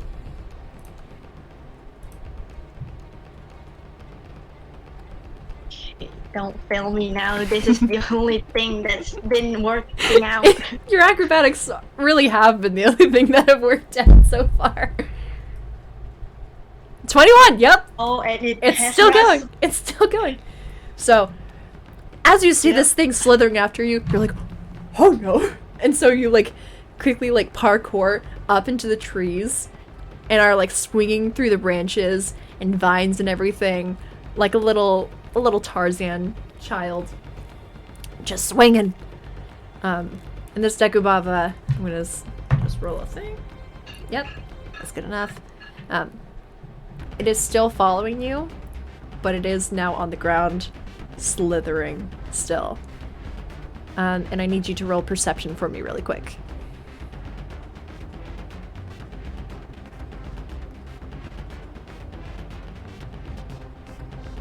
Perception. Okay. Okay. 17. So up ahead, you see this sort of drop off through the trees. You see the ground just kind of drop off. And there's this small gorge. Or just like a really big ditch. That like if someone fell into it, it would be very hard to climb up. And you think if some kind of serpent were to fall into it, it would not be able to get up because it doesn't have hands or anything to climb. So you see that up ahead, and on the other side of this large ditch are trees, and there's this one tree with a vine, a long vine, hanging from it. And you guys are rapidly approaching it. And I need you to roll another acrobatics for me. Okay. Oh 9. my god. This Okay. the one time. Okay. Don't panic. Don't panic. So, as you're like seeing that ahead and you're thinking all this, you're like, okay, I got it. But as you're like swinging towards it, you're not looking at what you're grabbing at. And, you, like after swinging, you reach out to grab onto another branch. Your hand whiffs, and you're just kind of like stop midair, just swinging hanging onto that last branch that you held onto because you missed that last grab.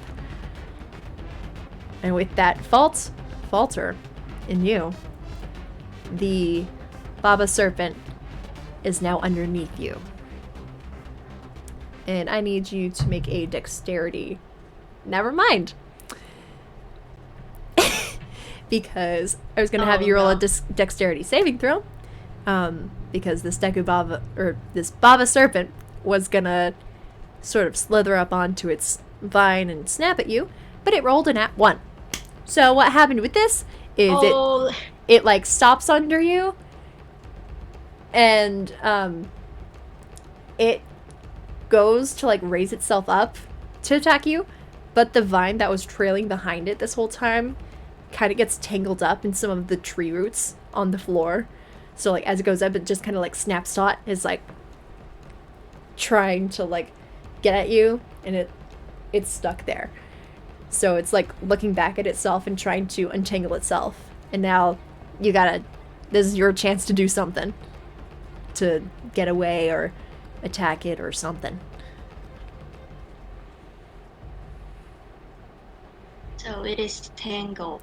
It's tangled, but it is starting to untangle itself.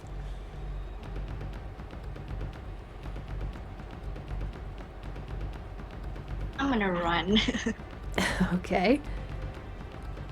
Just continue to run. Okay. So by running, do you mean drop down and run, or by swinging through the tree still? The tree route, yes. Okay, cool. So acrobatics. 8! You try to reach for that branch again, your hand whiffs. One more time. And I'm gonna roll to see if it gets entangled. It is less tangled, but it still cannot reach you. You get another chance. I'm trying again.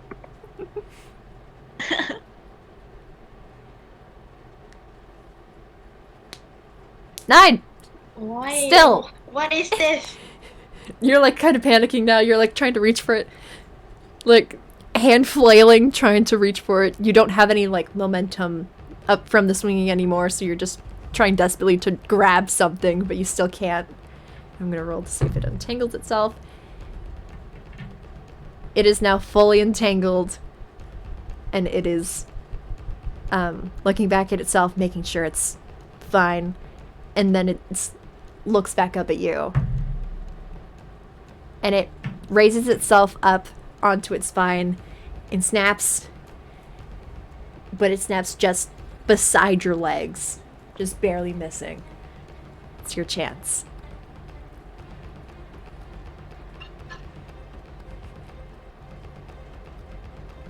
Got a chance to what these rolls. These rolls. These God. rolls. These rolls. Your acrobatics said, nah. I'm done. Nah. Did those and then done. They just dip. Oh my god. Yep.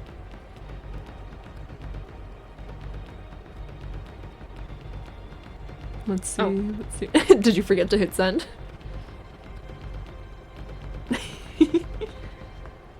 10. You know what? That was the DC for this. So you finally met Oh my it. god. You finally met it. You were close with 9 twice, but now you met it with the 10. So after it snaps at you, and you sort of like swung your legs away, that gave you just enough momentum to grab at the branch and start your swinging again towards this ravine.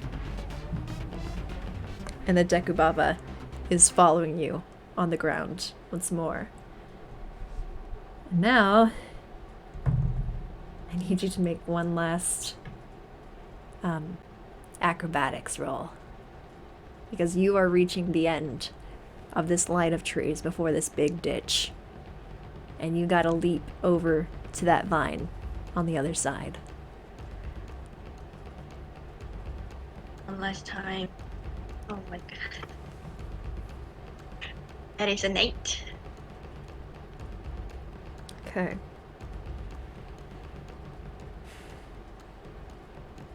Okay. So just before you're able to leap across the other side, just as you're like swinging back to get that last bit of momentum to shoot yourself across, the Dekubaba springs up with its vine, snaps at your leg, and drags you down to the floor. And that's gonna deal you 4 points of damage. You are down to 3. I once again. Yeah, I need you to make a dexterity saving throw to get yourself out of this thing's jaws.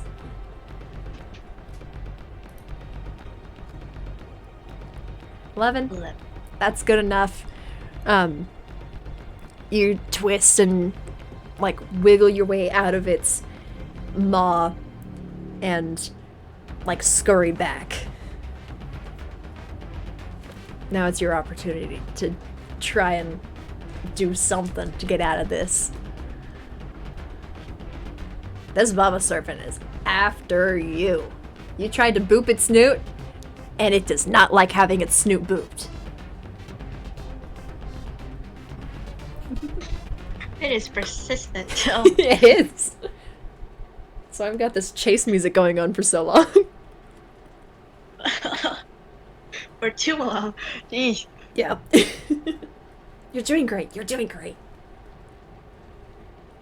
It does not seem like it. What are you gonna do? You wiggled yourself out of its grasp. It is still right there. You are towards the edge of this ditch.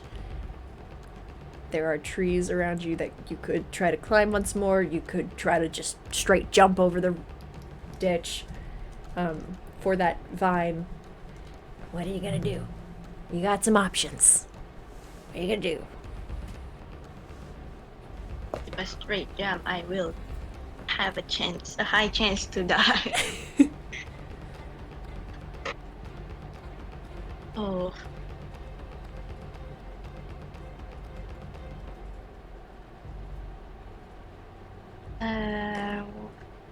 Can I throw like I still have a ball. Yeah, Right. yeah. You still have a couple left. Okay, I want to throw one just to like, not exactly attack, just to make him have a hard time. A harder time, at least. Okay, roll to hit.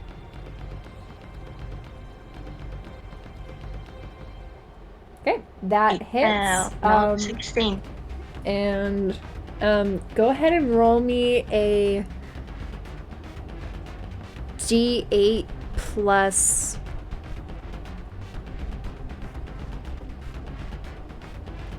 Let's say D8 plus 2 for damage.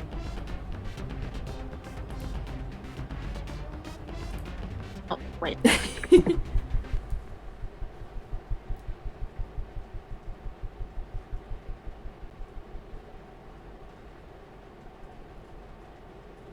Wow, 8 damage. Okay.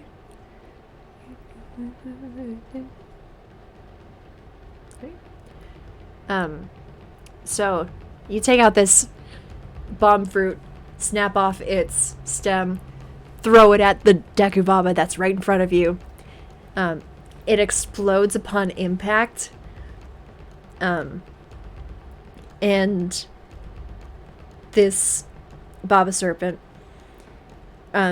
reels back with a screech and sort of slithers a bit further away from you, curling around itself. And you now have a bit more breathing room.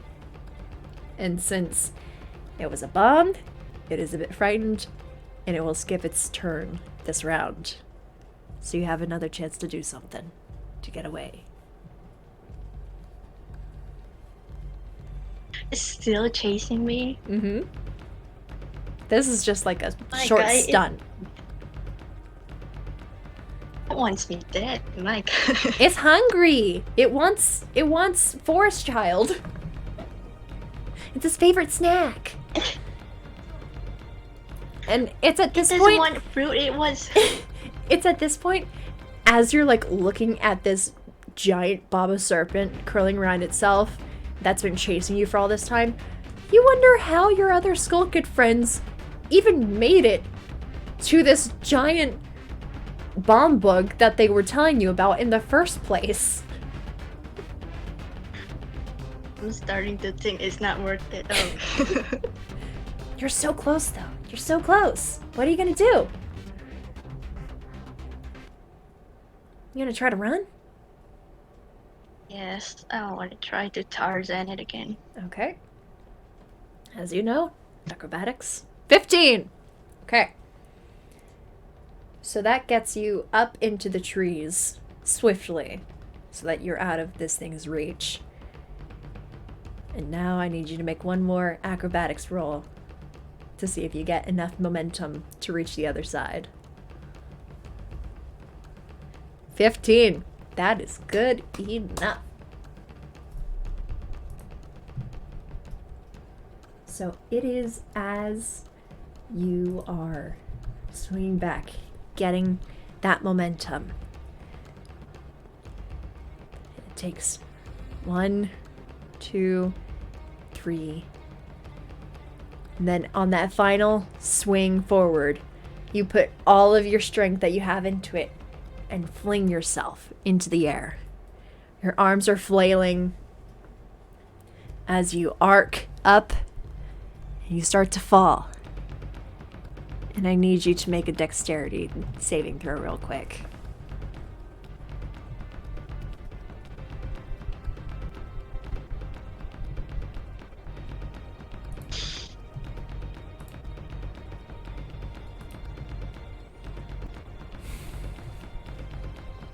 That's a I don't nat want to 1. see this. You got a nat 1 on this final roll here. Oh man, everyone wants me dead, God.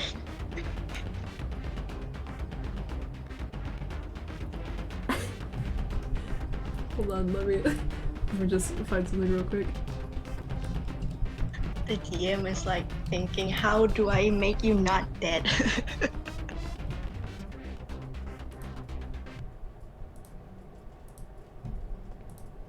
Okay.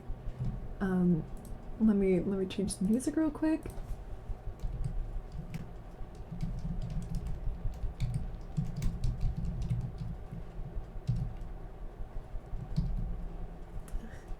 Come on now. Copy.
I'm just kidding. You don't die. You're not dead. That would be so mean if I did that to you. God. I'm so Oh my sorry. God, it's not even. I'm so sorry that I did that to you. I had to. It was the moment to do that. No funerals, The one no chance. death. You're close though. Yeah. So what happens is as you go flying, you arc, you start to fall. You reach out to grab this vine, but your hands just keep slipping down it, and you keep falling. And soon enough, you reach the end of this vine that was your last hope to make it to this other side completely fine and away from this Dekubaba. But you keep going down further, further, and then it slips completely out of your hands, and you're falling into this ditch. Now remind me how much HP you've got? 3.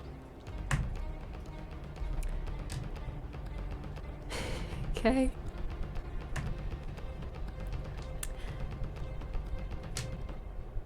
As you fall, you feel the air rushing past you. You're falling into this ditch. And you land on your back with a thud. And you take 2 points of damage. You are left with 1 HP.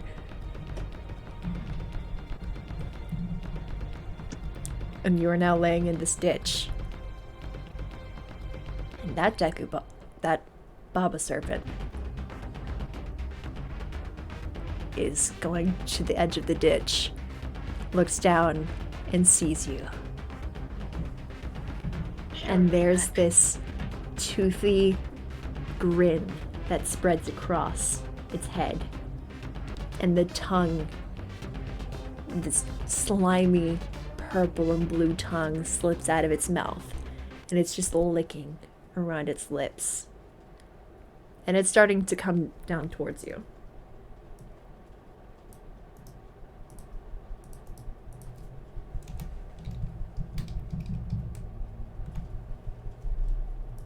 What you gotta do?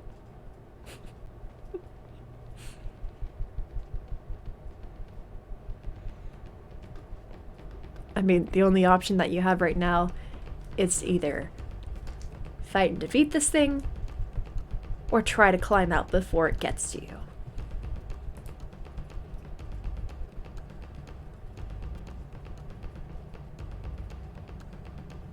God, can I not eat something real quick? If you do, it will get closer and you will have less time to do things. Okay, I'll try to climb up. Okay. Please.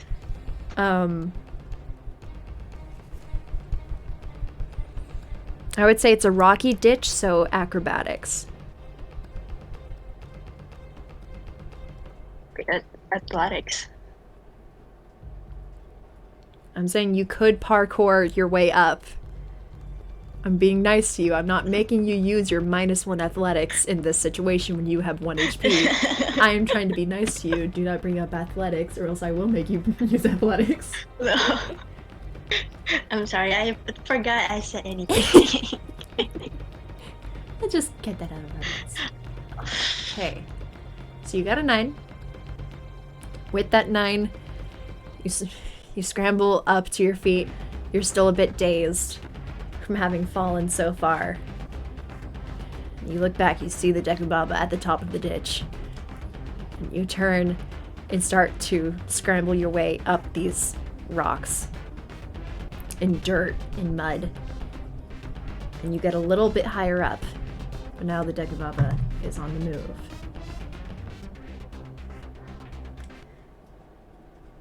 It is starting its descent down into the ditch, but it only gets about 10 feet in. Now you two are 30 feet away from each other. It's your turn once more.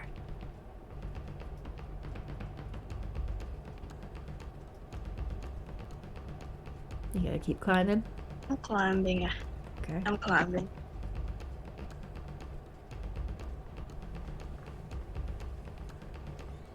$19. Thank goodness. Thank God. So with the 19 that you got there, you see that thing start coming down, and that gives you a new energy. You're like, oh no, not again, not again, I'm not dealing with that thing again. And you start climbing, parkouring your way up these rocks, up this dirt and mud and everything. And you grab the ledge, and you pull yourself up. You're now on the ledge, and that Dekubaba is down in the ditch. And now, it cannot reach you anymore.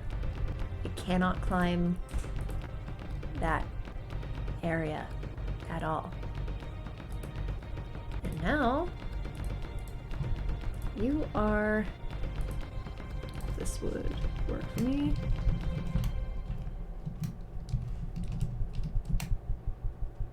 You are safe. You're on. Finally! You're on that. You're on the surface, panting, kind of hurt. You're just. Very hurt. Yeah, very hurt. And you're kind of laying there for a moment, just dazed, as relief just washes over you. You're out of danger. And as you sort of start to regain your bearings and finally look around at this other side of the big ditch that you just climbed out of, you notice that there's some kind of hole a little ways away from you, further into the forest on your side. But it's this hole in the ground. It's about 20 feet or so all around. And it looks like the entrance to something.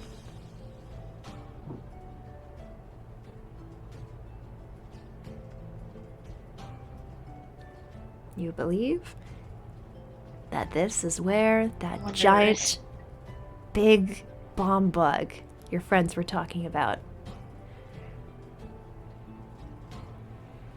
Oh, nervous. The bomb bug can wait.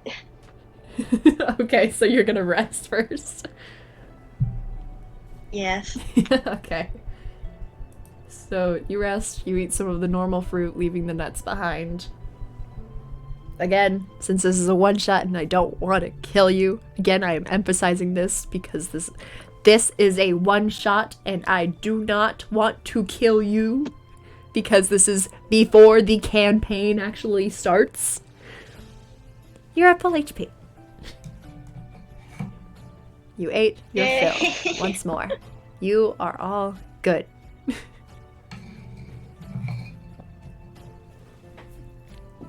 And you saved your last 2 bomb fruits. Out of you throwing so many, missing so many, you're left with only 2. And then just nuts in your bag.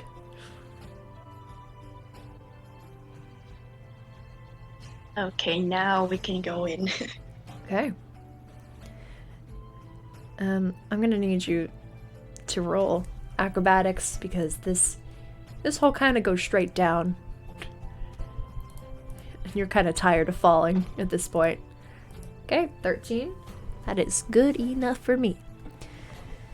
So you get up, walk over to this large hole that you see.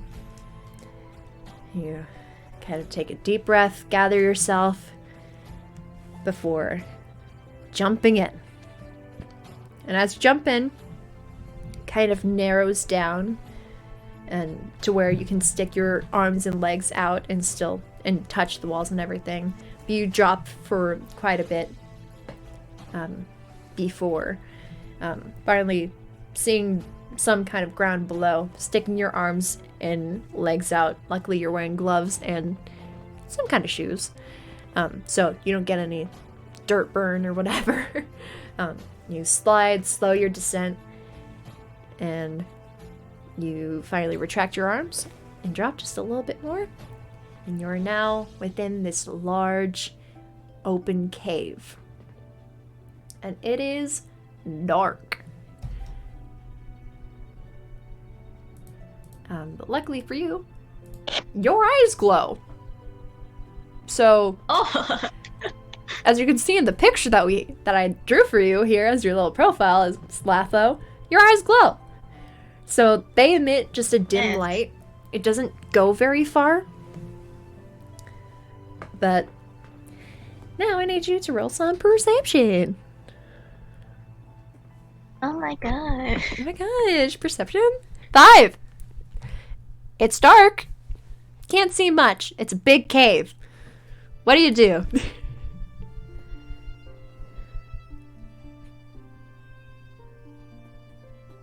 Gonna feel around the place. And if there is some kind of rocks, gonna just, throw it to just fill the place out. Okay. Hopefully that won't get me in trouble. Well, I'm gonna roll a thing really quick with one of my dies of fate. I'm not gonna use the green one, I'm using the white one. This is for a fun thing, so let's see. Okay. So you reach down, pick up a rock,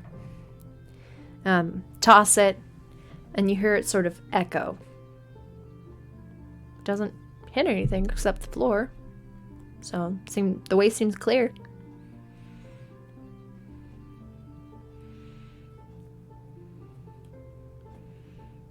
Further in we go, I guess. Okay. So you walk further in, and where you go, you're like, this is a big cave, and it makes you wonder just how big this big bomb bug your friends found were.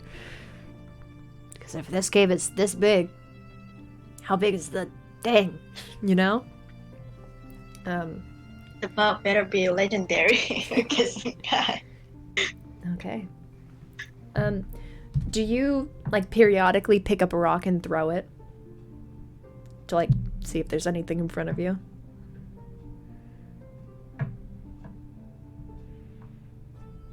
Yeah, from time to time, I guess, yeah.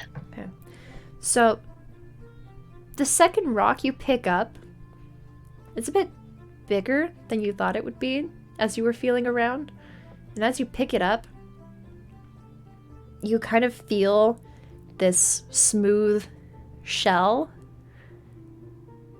And once it's up in your hands, you can see sparks coming off the top of this thing. And I need you to roll a dexterity saving throw real quick.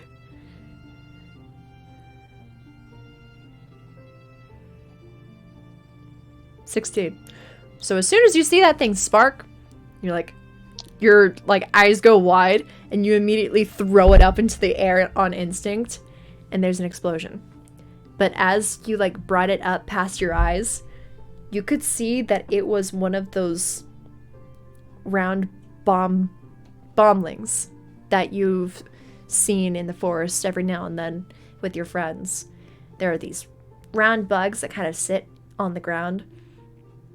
Well, they stand normally with their long, really skinny legs, but when anyone approaches them, they sort of squat down, and when you pick them up, they turn into bombs, essentially. They spark, and they explode. And what you just threw was one of them. Now I need you to roll perception one more time.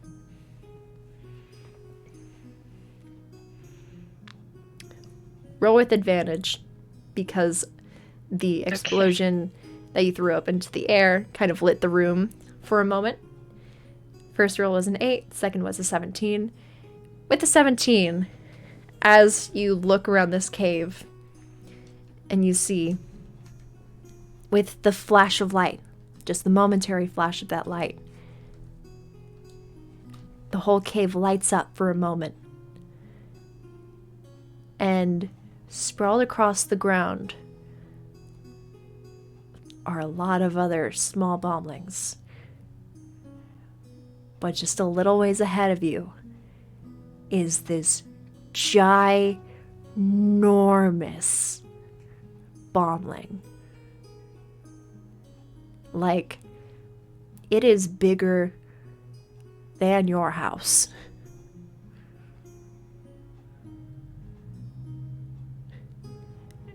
It's just this. Fuck. Yeah. You have finally found this thing. This giant bomb bug that your friends have told you about is right there in front of you. And as the flash of the little explosion goes away, it becomes dark once more.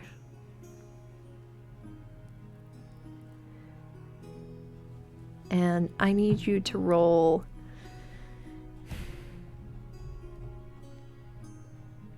nature for me. Oh, I'm not good at that. No. Okay. And 11 is good enough to know that, like, oh, these are bomblings, and there are bomb fruit. So, bomblings should like bomb fruit.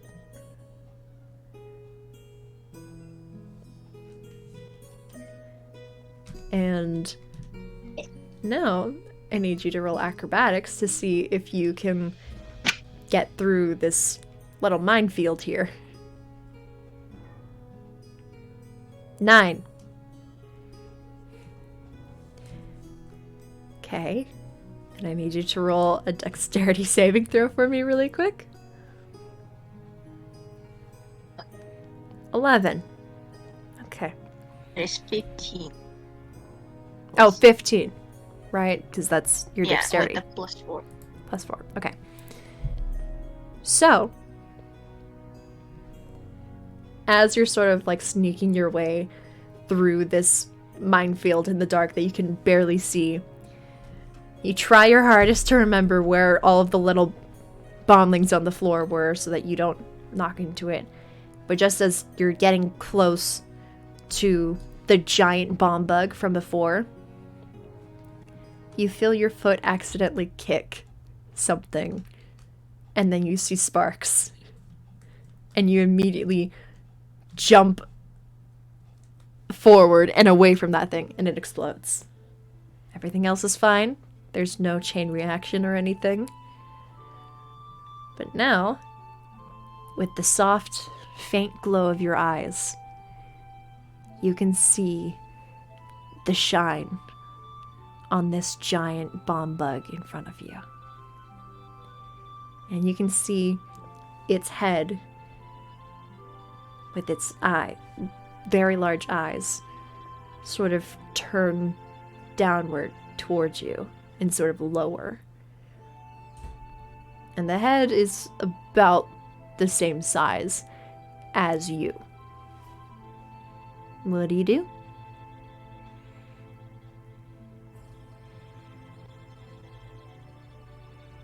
try to pet it. Boop it. Boop it. You try to boop it.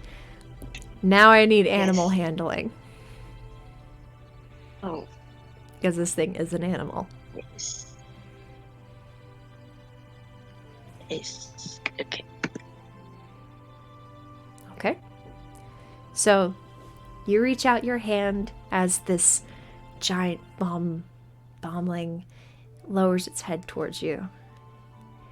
And you reach out your hand and lightly put your palm on kind of in between where its eyes are on this little skinny head of its. And it doesn't do anything, it just kind of looks at you. And then it kind of looks at your pouch.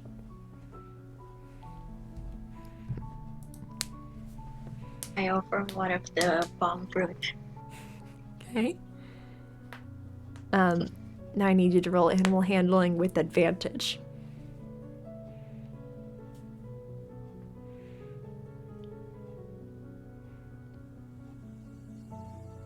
Both good rolls, wow. 17 and 15. So, you take out, and you said both of the bomb fruit, right? Just one Just for one? now. Okay, just one for now. Good. Good job. You take out one of the bomb fruit, hold it out to it. Its little sort of mandibles and mouth open up, and you place it inside its mouth, and it chews. And it makes this almost happy clicking sounds. Oh, And it closes its eyes and nuzzles its head into your hand. You have befriended this giant bomb bug. bomb back. Huh? Nothing. Yeah. But now what do you And- do? It likes you. It likes you. The bomb bug queen likes you. It's a queen.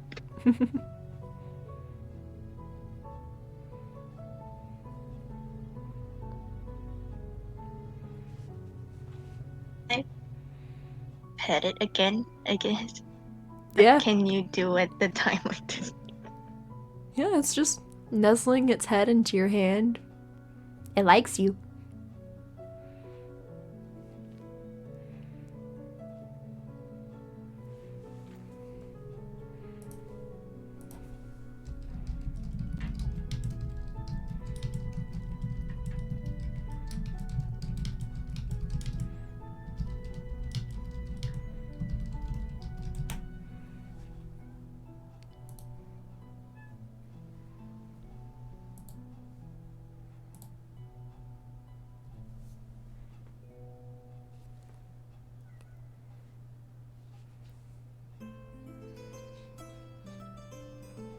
Does it follow me?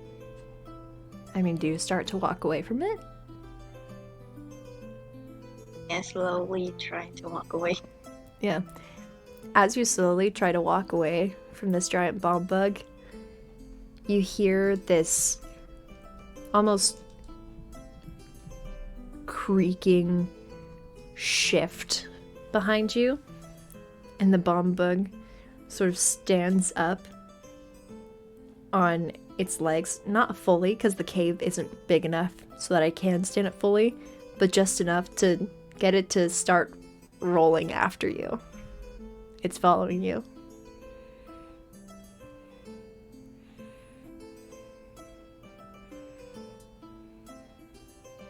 Okay, now can I try to ride it? Oh,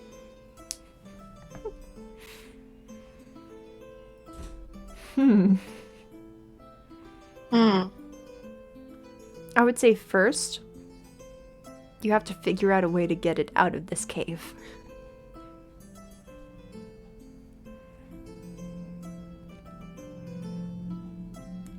Okay, so we're gonna go to the entrance first. Mm-hmm. The entrance is like It's was small. dropped down, right? Yeah. It was a drop down. Latho dropped down, but as I said, it sort of narrowed as you got closer down, and even the 20-foot radius of the circle would not be enough to get this thing out. So you gotta find a way to make the hole bigger.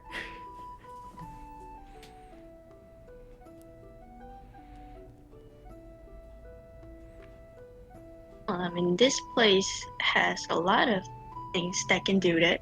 Mm-hmm. What are you gonna do?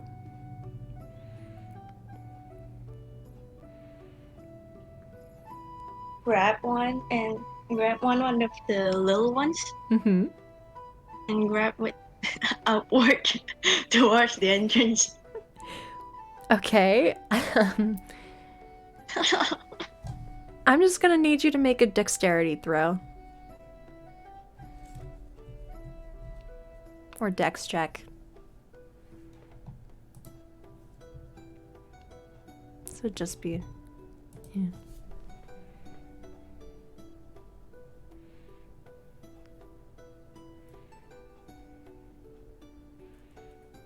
$17? Yeah. So you grab one of the little bomb bugs. You sort of hurry over to the hole of the entrance. You throw it up. You just kind of run back to the big bomb bug so that you're not directly under any sort of rubble. And the small bomb bug explodes. And it does have like several rocks of this cave coming down with like dirt and debris.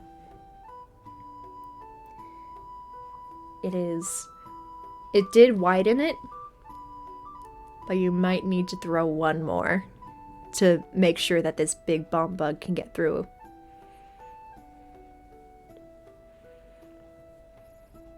Then I shall throw one more. Okay, roll another dexterity check. 4. This time, you don't run back. You think, oh, this is gonna be... It's wide enough. Nothing's gonna fall on me. And then, at the second explosion, some rubble does kind of go off in a direction you didn't anticipate, and a rock falls on your head, and you take 2 damage.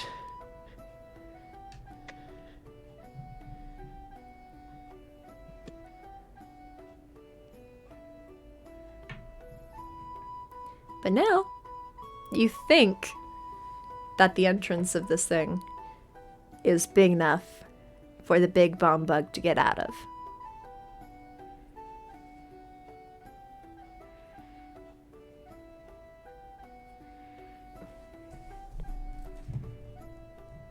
Okay, now how do we get out though? Can the bug fly? It can't fly, but it can definitely stand up and reach out of it. Cause this thing, It's as I that said, tall. is huge. It's huge, man. It's big. And Wha- these bomblings already have really long legs. Like when they're squatting on the floor, they're not that tall, but when they're standing full up, they are, I'd say, their legs are like triple their body size. So yes, this queen bomb bug can stand up and just be out of the cave.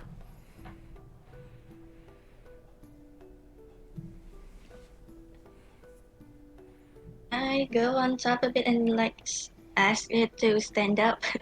Mm-hmm. Below the entrance. To get on top of it, I'll need acrobatics. And to ask it to stand up, I will need animal handling. With advantage because it likes you. Okay. Okay. So the 10 for the acrobatics to get up there, that's enough to like scramble your way up to the top. It's not easy, but you do get on top of it. You just kind of pat the top of its shell and ask it to go underneath the entrance of the cave and stand up. And it kind of like looks up at you for a moment with like its big bug eyes before like sort of waddling over to the entrance and standing up. And as it does, I need you to make a dexterity saving throw really quick. I know I'm making you roll a lot, but this is all for good fun. Okay, 18. Yeah. As it stands, you grip on to a part of its shell, and you feel just air rushing past you. And you know that if you did not hold on well enough, you would have flown off this thing. But once you sort of regain yourself and the bomb bug stops moving, you can see over the tops of the entirety of the Lost Woods. Like over all of the trees, and you can even see to the very center of it where this giant tree is coming up out of. And it stands above all the other trees, even taller than this Queen Bomb Bug that you were on right now.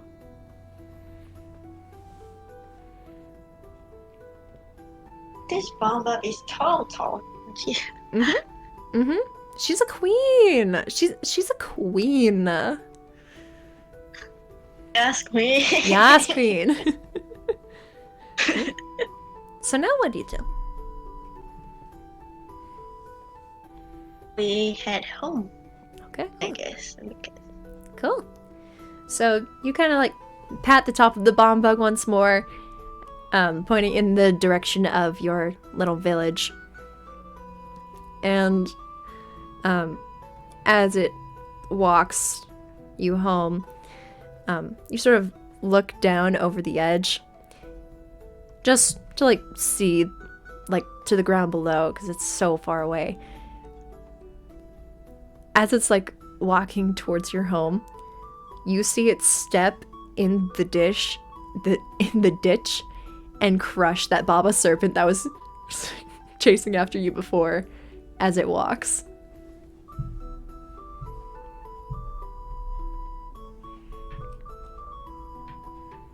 This is a fun little thing. Yeah. And so Man, when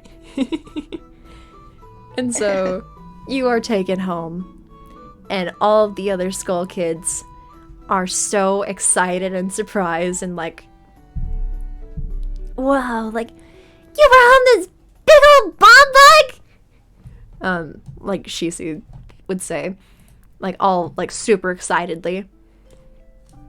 And like all the other Skull Kids are just flocking you, like so excited as this Queen Bomb Bug squats back down and lowers you to the floor once more. And you're just surrounded by friends. And I think you feel a little bit of like pride having brought back such a fun creature as your friend. And Toku actually asks as you sort of slide off the edge of the Queen Bomb Bug back onto the floor and says, "Oh, that's so cool. You got a pet now? Wow. What's his name?" oh my god, this is You knew I was going to bring this up. You knew. Oh, yeah, I know.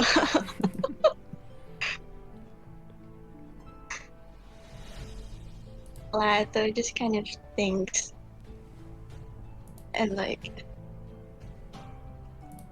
oh my god, how do I even Would you like me to say the name for you? Because it is like really long. I want to try to say it. Hold on. Okay, go ahead and try to say the name. He like inhales and like His name is Boblin the Goblin, the Hoblin, the Moblin, the Coblin, the Hoblin, the Zoblin, the Joblin, the Toblin, the Poblin, the Noblin, the Roblin, the Zoblin, the Woblin, the Bomb. Jesus. You did it! Woo! It was too, Let's get some this is claps in the too chat. Let's get some claps in the chat. Jeez. The name is too long. It's so long. Well then For no reason. tell your friends what it's short for. Or like what its like sort of nickname is. AKA Bob. The Bomb. You just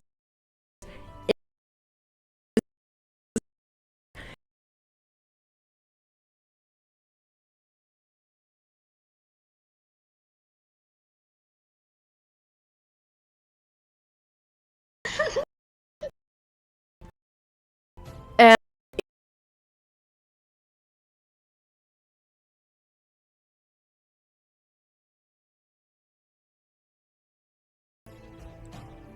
you hear this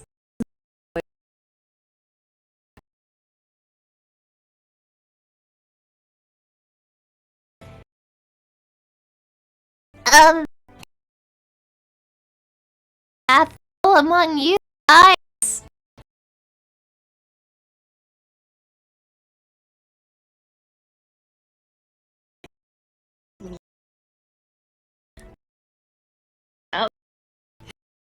Korak just kind of it's time.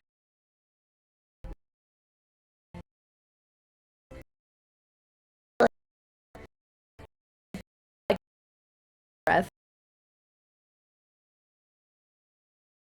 Leaf mask cover.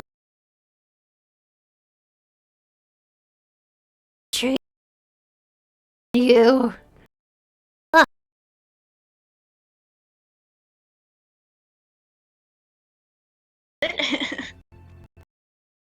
I just have a. It's been a day. I was chased by bugs. Let's not worry about it. Could you just follow me, please? Okay, sure. Can I bring this guy with me? I pet the Bob. I pet Bob. Bob makes like a happy clicking sound like before.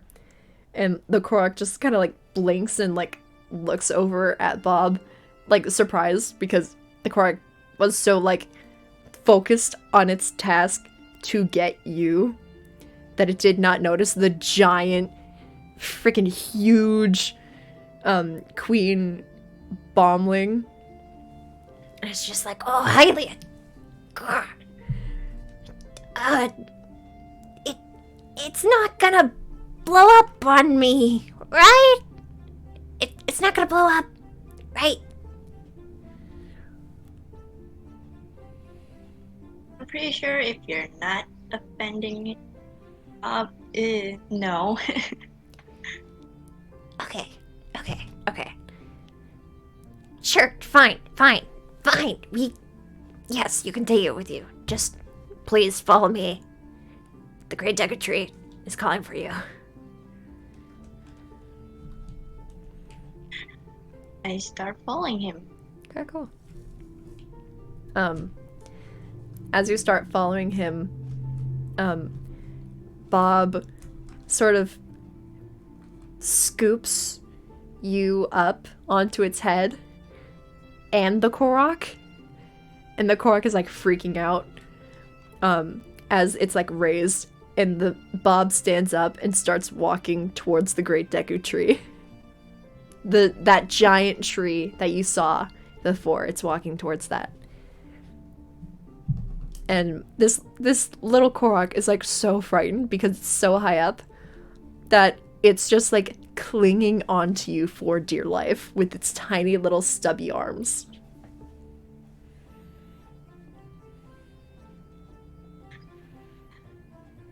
Yeah, I want to make sure that the little cord doesn't fall off, and like just want to say bye to everyone Yeah. for a second. As like Bob raises you, you're like calling out goodbye to all the Skull Kid friends that you saw before, and they're all like waving bye to you again. And they're like, "Yeah, go on another adventure! Yeah, Latho! Yeah, let's go, Latho!" Like all sorts of stuff like that. Yeah.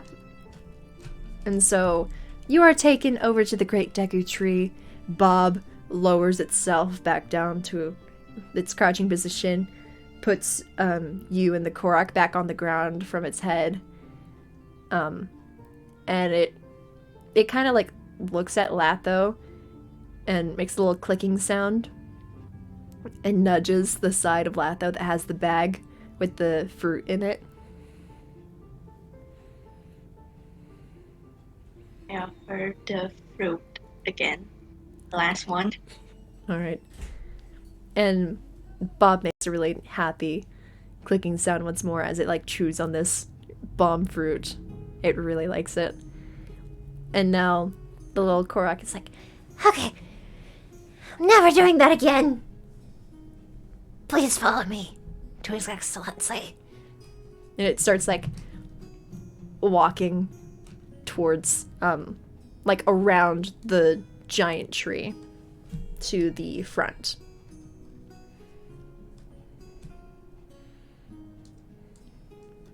I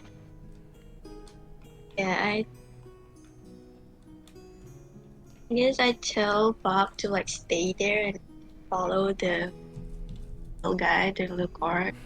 Okay. Or the Kokoro, as you guys were calling it before. Oh, yes. The Kokoro. Kokoro. You know it as a Kokoro. It is a Korok, though. So, you follow the little Korok around to the front of the Great Deku Tree. And as you look up at the front of this tree, you see a face etched into it. And it looks like a very old man face, almost. Like, with really droopy eyes, thick, bushy eyebrows, a mouth with almost a thick mustache over it in a way. You don't really know how this happened, because you've never been this deep into the Lost Woods before. But, yeah, you're in front of the Great Deku Tree. And its droopy eyes almost turn to you as you come into his sight. And he says, hold on, let me get a drink of water so I don't, like, cough when I do this voice.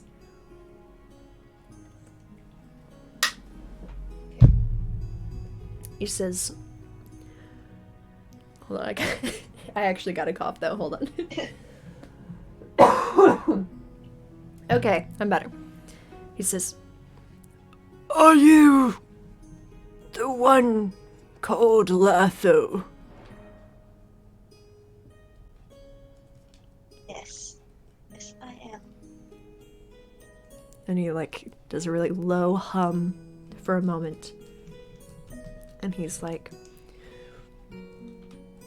"You are being called upon for a mission from the gods." For a mission? Yes, little one. It is a very important mission. One that you must fulfill with others like you.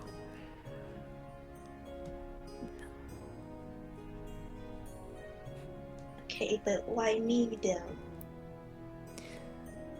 The gods have chosen you, little one. I do not ask why. You are being sent to meet with the others, also chosen like you, in a far-off place away from the Lost Woods, to a place called Lake Hylia.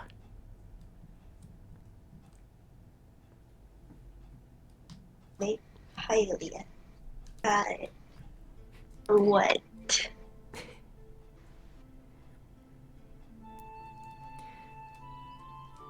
There you will meet the others who were also chosen. And there you will receive what you must do. You will be one of the great protectors of Hyrule, the land that encompasses even the Lost Woods. Something is stirring out there.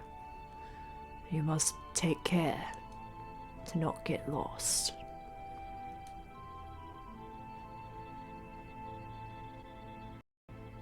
Alright, the last part I think I can avoid. And then you see like this almost wistful smile spread across the Great Deku's tree face as you say that.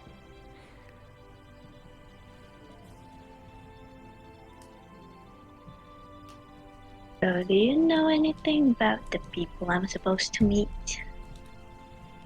He hums and he says, let me do some math here because I gotta make sure. Okay. He says, There will be 5 others like you, chosen by the gods themselves. But they will not be in the same likeness as you. They will not be children of the forest.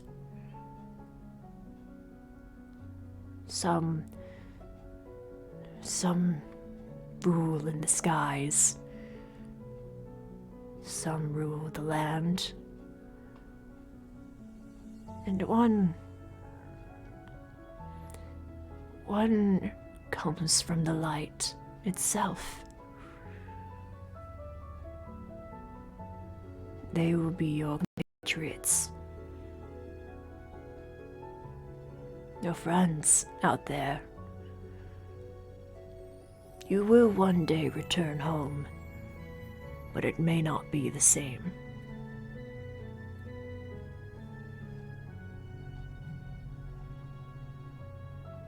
Oh, so I'm gonna meet new friends. That's fun. he softly chuckles. He's like, yes, I hope that you do become great friends with them, Latho. And I hope that one day you will find a little bit more than you may already be seeking.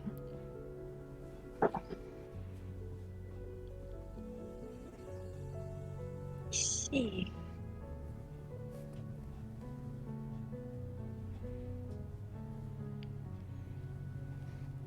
Well,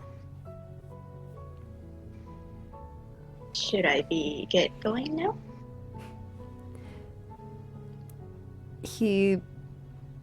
Somehow the large trunk of this tree bows down a little bit before coming back up in almost a nod.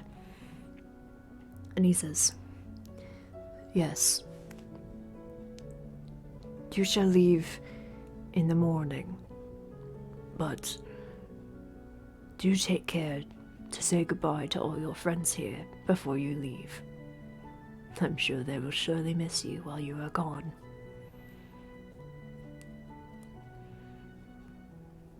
Will do. Thank you, wise old man. I guess another soft chuckle from him. And he says, Take care, young one. May we meet again someday. and then the little Korok who brought you over is like, Okay, let's get you back to your village.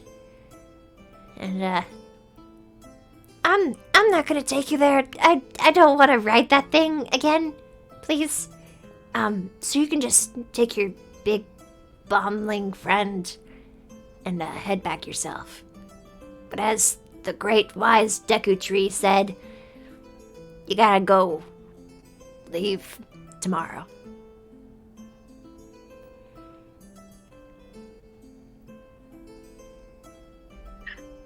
Latho looks at the little cockerel and like, you sure you don't want to do it again? And as you like turn to look at the Korok once more, it is already like poof, disappeared. You cannot see it anymore. It is gone. But you do hear this jingling in the distance. Okay, so they are sure. I shall go now.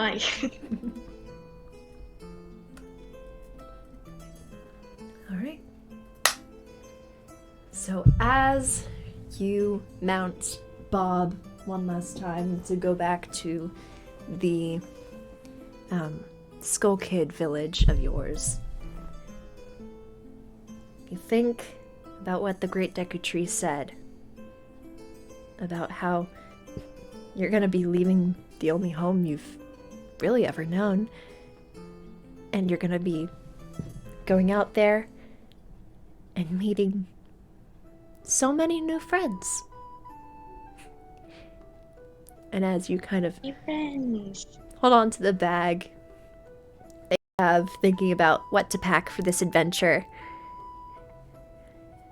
this scene slowly fades to black. And your one shot with me is done! You did it! You survived! Yay! Yay! You lived! Barely, but yay! Man, that was fun. That was fun. And thank you everyone who came and watched and enjoyed this along with us. Yeah. That was very fun. I hope you enjoyed it. What'd you think? What'd you think? It was fun. I would prefer if I didn't almost die twice. Well, you might have to just keep that in the back of your mind real quick. Yeah. Yeah. But yeah!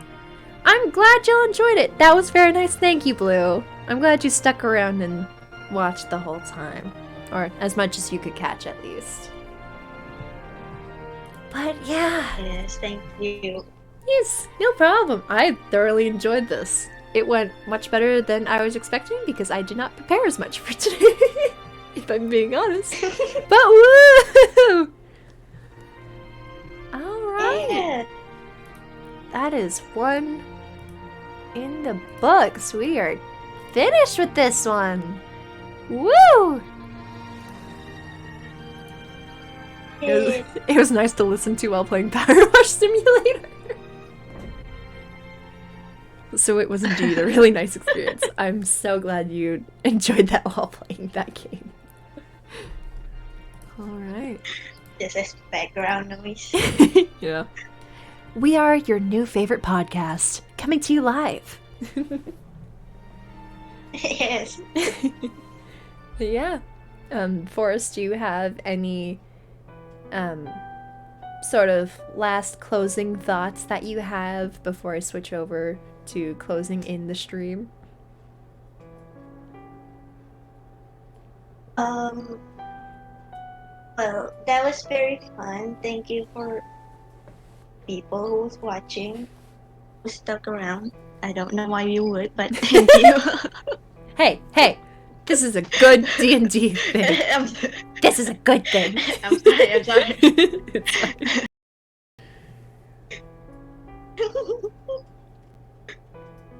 Yeah, thank you for everyone. For, day. Alright. Well, as Forrest said, thank y'all for coming. Thank y'all for listening, watching, doing whatever, sticking with us. We had consistent viewers this stream. That was great. I'm so glad. I hope you all enjoyed it as much as we did. because I know I did. I had some fun here. Though the 2 nat 1s that you got there, not so sure. But yeah, this was absolutely fantastic. I'm gonna switch over to this real quick. And yeah, we had fun here today. We came, we saw, we conquered. We did all the good things. And I hope y'all just had fun. That's all I could ever really ask for when doing these streams. That y'all had fun along with us. And stick around for more fun, because there's more to come.